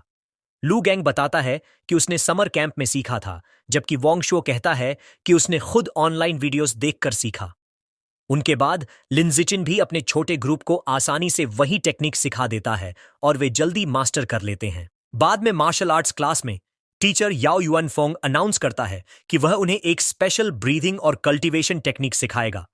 लेकिन फिर से वंग शुओ और लू गांग लाउडली डिक्लेयर करते हैं कि वे पहले ही इसे सीख चुके हैं और क्लास के सामने दिखाने लगते हैं। हालांकि उनकी डेमोन्स्ट्रेशन थोड़ी क्लमजी होती है, फिर भी मैनेज कर लेते हैं। लिन जिचिन, जिसे ये स्किल्स पहले से आती हैं, लो प्रोफाइल बनाए रखने का फैसला करता है। इस तरह 1 महीना बिना किसी बड़ी घटना के बीत जाता है। एक दिन मैकेनिकल मॉडिफिकेशन क्लास में टीचर काइलू फिये स्टूडेंट्स को अनाउंस करता है कि उनकी प्रगति चेक करने के लिए एक टेस्ट होगा। उन्हें मोटिवेट करने के लिए वह टॉप 3 के लिए कैश प्राइजेस भी बताता है। पहले के लिए 888 यूएन, दूसरे के लिए 666 यूएन और तीसरे के लिए 333 यूएन। लिन की आंखें प्राइज मनी सुनकर चमक उठती हैं। वह समझ जाता है कि फर्स्ट प्लेस का इनाम लगभग इतना है कि वह महंगे सैवेज जायंट ईगल के आधे जिन के मांस को खरीद सके। सबका उत्साह बढ़ जाता है और क्लास में एग्जाम शुरू हो जाता है। उसी समय जीन फ्यूजन टीचर लियू डूरेन के दिमाग में भी वही आइडिया आता है और वह भी अचानक एक सरप्राइज एग्जाम करवा देता है, उसी प्राइज स्ट्रक्चर के साथ। दोनों कठिन परीक्षाओं के बाद स्टूडेंट्स पूरी तरह थक जाते हैं। हाईयू अपनी मेज पर गिर पड़ता है और कराहता है। दूसरे स्टूडेंट्स शिकायत करते हैं कि क्वेश्चंस कितने मुश्किल थे। एक लड़की कहती है कि वह 90 की उम्मीद कर रही थी, पर अब तो 60 पास भी मिल जाए तो लकी मानेगी। जब बाकी सब शिकायत कर रहे होते हैं, वोंग शुयर और लैंग आराम से घमंड करने लगते हैं। लू गोंग पूछता है वोंग शुयर से कि उसने कैसा किया। वोंग शुयर कॉन्फिडेंट होकर रिप्लाई करता है कि उसे पंची फाइट मिलना चाहिए, क्योंकि फाइनल क्वेश्चन के आखिरी हिस्से में ही उसे दिक्कत हुई थी। लैंग नॉनशलेंटली सहमति देता है और कहता है कि वह भी इसी हालत में है और वह भी 95 की उम्मीद करता है। उनके इस घमंडी बातचीत को सुनकर एचआईयू उनकी ओर घूरता है। क्लेंच्ड मुट्ठियां बनाकर गुस्से में सोचता है कि वह उन्हें कितनी बुरी तरह पंच करना चाहता है। टीचर ने मैकेनिकल ऑगमेंटेशन टेस्ट के रिजल्ट्स अनाउंस किए। वो स्कोर्स पढ़ते हुए बताते हैं कि ग्वान लिंग को 52 पॉइंट्स मिले और शीनिंग हान 61 पॉइंट्स लेकर पास हो गई। शीनिंग हान एक्साइटेड होकर लिन जिचिन से कहती है कि वो पास हो गई और वो उसे उसकी मेहनत के लिए बधाई देता है। टीचर आगे अनाउंस करते हैं, हायू ने इंप्रेसिव 88 पॉइंट्स स्कोर किए। उसके फ्रेंड्स उसकी तारीफ करते हैं और वो हम्बल होकर रिप्लाई करता है कि वो बस लकी था और वादा करता है कि अपने 3rd प्लेस प्राइज 333 यूएन से उन्हें खाना खिलाएगा। फिर टीचर कंफर्म करते हैं कि लू गैंग और वांग शोयर दोनों ने 95 स्कोर किए, जैसा उन्होंने प्रिडिक्ट किया था। वो उन्हें कॉम्प्लीमेंट करते हैं कि वो सिर्फ एक क्वेश्चन दूर थे परफेक्ट स्कोर से। वोंग शोजियर कॉन्फिडेंटली कहता है कि अगर उसे 10 और मिनट्स मिल जाते तो वो फाइनल प्रॉब्लम सॉल्व कर लेता, और लू गैंग भी अग्री करता है। उनकी बातें सुनकर हायू फ्रस्ट्रेटेड होता है, लेकिन खुद को ये सोचकर कंफर्ट करता है कि थर्ड प्लेस फिर भी उसका है। लेकिन तभी टीचर एक शॉकिंग रिजल्ट रिवील करते हैं। टेस्ट की डिफिकल्टी के बावजूद एक स्टूडेंट ने परफेक्ट स्कोर अचीव किया। लिन जिचिन 100 पॉइंट्स। वोंग शोयर और लू गांग स्टन्ड होकर चिल्लाते हैं, ये रिजल्ट अब्सर्ड है। बाकी पूरी क्लास चीयर करने लगती है। हार चुका हायू भी ज्वाइन करता है, मानते हुए कि लिंडीचन एक अलग लेवल पर है। शेनिंग हन और चू रूई उसकी जीत सेलिब्रेट करते हैं, उसे शंघाई की ग्लोरी कहते हुए। प्रशंसा इग्नोर करते हुए लिंडसीचिन का फोकस सिर्फ प्राइज पर है। वो हाथ उठाकर टीचर काई से पूछता है कि फर्स्ट प्लेस वाला 888 यूएन प्राइज कब डिस्ट्रीब्यूट होगा। टीचर वादा करते हैं कि बाद में भेज देंगे, लेकिन अंदर से उन्हें लिंडसीचिन का पैसे पर इतना ज्यादा फोकस अजीब लगता है। 1 घंटे बाद जीन फ्यूजन एग्जाम के रिजल्ट्स अनाउंस होते हैं। टीचर काई युअन स्कोर्स पढ़ते हैं। इस बार नॉनवान ड्यूओ उतना अच्छा परफॉर्म नहीं कर पाए। लू गैंग ने 81 स्कोर किया और वोंग शोजियर ने 83। हालांकि ये अच्छे स्कोर्स हैं, फिर भी दोनों क्लियरली डिसअपॉइंटेड होते हैं। इसके अंतर में शिनिंग हान ने एक्सेलेंट 78 अचीव किया और टॉप 5 में जगह बनाई। वो एक्साइटेड होकर चू रूई के साथ सेलिब्रेट करती है।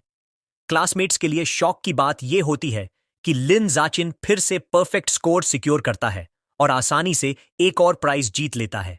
ये दूसरी क्रशिंग विक्ट्री हाई यू, वोंग शोवियर और लू गंग के कॉन्फिडेंस पर बड़ा वार करती है और वो डिमोरलाइज्ड हो जाते हैं। अपनी हार एक्सेप्ट न कर पाने पर वोंग शोवियर और लू गंग सवाल उठाते हैं कि कोई इतना टफ टेस्ट में फुल मार्क्स कैसे ला सकता है। वो ओपनली सजेस्ट करते हैं कि शायद लिंचिन को आंसर्स पहले से पता थे, लेकिन टीचर काई युएन फिए तुरंत उनकी एक्यूजेशन शट डाउन करते हैं और फर्म तरीके से कहते हैं कि ये इम्पॉसिबल है। वो समझाते हैं कि हर क्वेश्चन उन्होंने खुद डिजाइन किया है और आंसर्स ऑनलाइन अवेलेबल ही नहीं है, इसलिए चीटिंग असंभव है। ये सुनकर दोनों स्पीचलेस रह जाते हैं, लेकिन उनके क्लासमेट्स इतने दयालु नहीं हैं। हायू और चू रूई हंसते हैं, वोंग शो और लू गैंग को सोर लूजर्स कहकर मजाक उड़ाते हैं। हायू कहता है कि वो नायुअन सिटी की डिसग्रेस हैं और चू रूई ऐड करता है कि अनकल्चर्ड अगली लोग हमेशा सबसे ज्यादा ट्रबल क्रिएट करते हैं। लंच के बाद विल्डरनेस सर्वाइवल का प्रैक्टिकल एग्जाम शुरू होता है। टीचर शी चुंग बे बताते हैं कि रिवॉर्ड्स वही रहेंगे, टॉप 3 को कैश प्राइजेस मिलेंगे। एग्जाम के 3 पार्ट्स हैं, क्लाइंबिंग, स्विमिंग और फ्रिक्शन से फायर बनाना। एकेडमिक टेस्ट्स में हारने के बाद वोंग शोयर लग गैंग से कहता है कि उन्हें प्रैक्टिकल एग्जाम्स में खुद को रिडीम करना होगा। लैंग अग्री करता है और दोनों लिंडिचिन को घूरते हुए कसम खाते हैं कि उसे क्रश करके अपनी बेइज्जती मिटाएंगे। एग्जाम क्लाइंबिंग से शुरू होता है, जहां स्पीड विनर तय करती है। जैसा एक्सपेक्ट किया गया था, लिंडिचिन की सुपीरियर फिजिकल एबिलिटीज उसे आसानी से डोमिनेट करने देती हैं। वो रॉक वॉल को इनक्रेडिबल स्पीड से चढ़ता है, नानुआन डुओ को बहुत पीछे छोड़कर फर्स्ट प्लेस सिक्योर कर लेता है।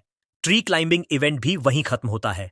लिन जिचिन फिर से फर्स्ट आता है, जबकि हारा हुआ वोंग शूजियर शिकायत करता है कि वो उसका शैडो तक नहीं देख पाया। जहां लिन जिचिन बहुत अच्छा कर रहा होता है, वहीं वो नोट करता है कि उसकी असली चिंता शेनकिंग हान को लेकर है। जैसा उसने एक्सपेक्ट किया था, वो क्लाइंबिंग में स्ट्रगल करती है और लास्ट आती है, लेकिन उसे कोई चिंता नहीं होती, क्योंकि वो जानता है कि उसका असली टैलेंट पानी में है और उसे पूरा कॉन्फिडेंस होता है कि स्विमिंग सेगमेंट में वो अपनी कॉन्फिडेंस वापस पाएगी। नेक्स्ट आता है fire starting segment. Prize money पर नजर रखते हुए लीन जीचिन जानता है कि उसे नानुआन डुओ को क्रश करना ही होगा। वो इंटेंस फोकस और स्पीड के साथ टास्क शुरू करता है और सिर्फ 58 सेकंड्स में सक्सेसफुली फायर क्रिएट कर लेता है। वोंग शू और लग गैंग निराशा डिसबिलीफ में देखते रह जाते हैं, समझ ही नहीं पाते कि वो हर चीज में इतना फास्ट कैसे हो सकता है। उसकी इनसेन हैंड स्पीड देखकर वो हक्का बक्का हो जाते हैं। विल्डरनेस सर्वाइवल एग्जाम का फाइनल पार्ट था स्विमिंग। इस बार शेनचिंग हान की बारी थी शाइन करने की। अपनी नेचुरल अफिनिटी फॉर वाटर का इस्तेमाल करते हुए वो इनक्रेडिबल स्पीड से तैरती है, आसानी से नानुआन ड्यूओ को क्रश कर देती है और उनके शैटर्ड कॉन्फिडेंस पर एक और भारी वार करती है। वोंग शूमाओ डिसबिलीफ में रह जाता है, समझ ही नहीं पाता कि शेन किंग हान अचानक पानी में इतनी एक्सप्लोसिव पावर कैसे दिखा सकती है, और नतीजा निकालता है कि शायद वो हेलुसिनेट कर रहा है। एग्जाम के बाद हारे हुए वोंग शो और लू गैंग बहुत देर तक पूरी तरह से चुप रहते हैं, लेकिन उनकी चुप्पी सिर्फ लंच तक ही रही। दोपहर में मार्शल आर्ट्स का फाइनल एग्जाम शुरू हुआ। टीचर याओ युअनफून ने अनाउंस किया कि अब स्पारिंग कंपटीशन से उनकी प्रोग्रेस टेस्ट करने का समय आ गया है। टॉप 3 को प्राइजेस मिलेंगे, जिससे पूरी क्लास मोटिवेट हो गई। वोंग शो जियर और लुगांग के लिए ये उनकी उम्मीदों को फिर से जगाने जैसा था। डिटर्मिनेशन से भरे हुए उन्होंने ठान लिया कि अपनी प्राइड वापस लेनी ही है। उनका रीजनिंग ये था कि ये मार्शल आर्ट्स क्लास है जहां असली मायने फिजिकल फिटनेस और कॉम्बैट टेक्निक के हैं। उन्हें विश्वास था कि अगर लिन जिचिन मार्शल आर्ट्स में वीक है तो उसके बाकी सारे स्कोर्स मीनिंगलेस हैं। स्पारिंग से पहले टीचर ने सभी को वार्म अप के लिए फिजिकल टेस्ट कराया। 100 metre sprint, one hand barbell lift और vertical jump. Lin Zhichen flashy दिखने से बचने के लिए थोड़ा होल्ड बैक करता है, लेकिन फिर भी इनक्रेडिबल परफॉर्मेंस देता है। वो 100 मीटर डैश 7.78 सेकंड्स में दौड़ता है और 330 किलोडॉन बारबेल एक हाथ से उठा लेता है। उसका वर्टिकल जंप 2.80 मिनट होता है। वो तीनों इवेंट्स में इजीली फर्स्ट प्लेस ले लेता है और ध्यान रखता है कि सिर्फ थोड़ा ही नानुआन ड्यूओ से आगे रहे। दोनों फिर से डिसअपॉइंटेड और शॉक में रह जाते हैं। वोंग शो समझ ही नहीं पाता कि लिन जिचिन उसे तेज कैसे है, जबकि लू गांग हैरान होता है कि बिना मस्कुलर दिखे कोई इतना स्ट्रांग कैसे हो सकता है। खुद को संभालने की कोशिश में वोंग शो लग गैंग को याद दिलाता है कि फिजिकल टेस्ट फेल करने का मतलब ये नहीं कि वो स्पारिंग भी हार जाएंगे। रियल कॉम्बैट में टेक्निक भी जरूरी होती है। दोनों खुद को कन्विंस करते हैं कि उनकी सुपीरियर टेक्निक उन्हें मौका दे सकती है। टेस्ट के बाद सब ड्यूलिंग एरिया में स्पारिंग मैचेस के लिए चले जाते हैं। अपने survival of the fittest achievement को पूरा करने के लिए ईगर लिंडन सबसे पहले रिंग में उतरता है, लेकिन उसकी ओवरवेलमिंग डिस्प्ले देखने के बाद कोई भी उसे चैलेंज करने की हिम्मत नहीं करता। यहां तक कि वोंग शू और लू गंग भी पहले ऑब्जर्व करने के लिए पीछे हट जाते हैं। बराबरी की स्थिति देखकर टीचर बीच में आते हैं। वो एक स्टूडेंट लुई को बुलाते हैं और उसे ऑर्डर करते हैं कि वो लिन जिचिन से स्पार करे। दोनों आमने सामने होते हैं, लेकिन मैच शुरू होने से पहले ही खत्म हो जाता है। टाइम बचाने के लिए लिन जिचिन उसे एक ही डेवस्टेटिंग पंच में उड़ाकर खत्म कर देता है। इसके बाद वो बाकी ओपोनेंट्स पर स्पीड रन करता है और क्लास के हर स्टूडेंट को उसी ब्रूटल एफिशिएंसी से गिरा देता है। ये सब देखकर वोंग शोवी और लू गंग पूरी तरह निराश हो जाते हैं। वोंग शूयर हॉरर में रियलाइज करता है कि लिन जिचिन उनसे कहीं ज्यादा स्ट्रांग है और शायद फिजिकल टेस्ट के दौरान उसने पूरी ताकत भी नहीं लगाई थी। वो सोचता है कि ऐसे मॉन्स्टर से कोई कंपीट कैसे कर सकता है। जैसे ही उनकी स्पिरिट्स क्रश्ड हो रही होती हैं, अचानक ह्यू रिंग में कूदता है और जोर से लू गैंग का नाम चिल्लाता है। वो लू गैंग की ओर इशारा करके डिक्लेयर करता है कि वो अब वार्म अप हो चुका है, अपनी पीक पर है और उसे फाइट के लिए चैलेंज करता है। फ्रस्ट्रेशन निकालने के लिए ईगर लू गैंग तुरंत एक्सेप्ट कर लेता है। वो रीजन करता है कि भले ही उसे लिंडिशन के खिलाफ कॉन्फिडेंस ना हो, लेकिन हाइयू को तो वो आसानी से हरा सकता है, और कसम खाता है कि उसे 30 सेकेंड्स में फ्लैटन कर देगा। बैटल क्राई के साथ हाइयू आगे रश करता है और दोनों तेजी से ब्लोज एक्सचेंज करते हैं, लेकिन फाइट जल्दी ही उनके पावर गैप से डिसाइड हो जाती है। एलगोंग आसानी से हाइयू की किक पकड़ लेता है, अपनी सुपीरियर स्ट्रेंथ से उसे घुमाकर रिंग से बाहर फेंक देता है। हाइयू जोर से क्रैश करता है, डिफीट होकर उल्टी करने लगता है। विक्टोरियस खड़ा हुआ लुगोंग अपने हारे हुए क्लासमेट को नीचे देखता है। वो उसे बैकहैंडेड कॉम्प्लीमेंट देता है, मानते हुए कि हाइयू की फिजिकल टेक्निक उनकी क्लास में बेस्ट है, लेकिन स्मगली कंक्लूड करता है कि फिर भी वो उससे बेटर है। अपनी विक्ट्री के बाद लूगंग देखता है कि लिन जिचिन उसकी ओर आ रहा है। लिन जिचिन कामली उसे स्पार का चैलेंज देता है। अंदर से वो इसे अपने अचीवमेंट क्वेस्ट पर प्रोग्रेस करने का परफेक्ट चांस मानता है। अपनी जीत के बाद कॉन्फिडेंस से भरा हुआ लू गैंग स्मर्क करता है और एक्सेप्ट करते हुए डिक्लेयर करता है कि उसे कोई डर नहीं है। लूगंग तुरंत ऑफेंसिव पर जाता है और एक पावरफुल पंच मारता है, लेकिन उनकी एबिलिटीज का अंतर साफ दिखाई देता है। लिन जिचिन ब्लाइंडिंग स्पीड से मूव करता है, आसानी से अटैक डॉज कर देता है और पीछे आफ्टर इमेजेस छोड़ देता है। लुगोंग समझ भी नहीं पाता कि अब भी क्या हुआ था। तभी लिन जिचिन एक स्विफ्ट किक से काउंटर करता है। वो पावरफुल ब्लो सीधे लिू गैंग की पीठ पर लगता है और वो रिंग से बाहर उड़ जाता है, सिर्फ एक ही वार में डिफीट होकर। दोनों नॉन यूएन डुओ मेंबर्स पूरी तरह हार चुके थे। बाकी स्टूडेंट्स आखिरी बचे हुए स्टूडेंट वोंग शोजी पर टॉन्ट करना शुरू कर देते हैं। वो वोंग शोजी से चिल्लाकर पूछते हैं कि क्या वो अपने गिरे हुए ब्रो का बदला लेगा, और बताते हैं कि अब ननुआन की पूरी प्राइड उसी के कंधों पर है। वो उसे चिढ़ाते हैं, कहते हैं कि डर कर पीछे मत हटना। अनॉयड होकर वोंग शोजी क्राउड पर चिल्लाता है कि चुप रहो। वो तो पहले से ही फाइट करने की प्लान बना रहा था। वो तेजी से रिंग में दौड़कर लिन जिचिन का सामना करने पहुंचता है। अपने बेहद शक्तिशाली ओपोनेंट के सामने खड़े होकर वो खुद को हिम्मत देता है और सोचता है कि जो होना है होगा, लेकिन उसे हर हाल में उसे हराने का रास्ता खोजना होगा। तो दोस्तों, आज के लिए बस इतना ही। जैसे ही 2 नए चैप्टर आ जाएंगे, मैं एक्सप्लेन किया दूंगा। अगले पार्ट के लिए लाइक, शेयर और सब्सक्राइब करना मत भूलना। साथ ही साथ वीडियो को हाइप भी कर देना। मिलते हैं अगली वीडियो में।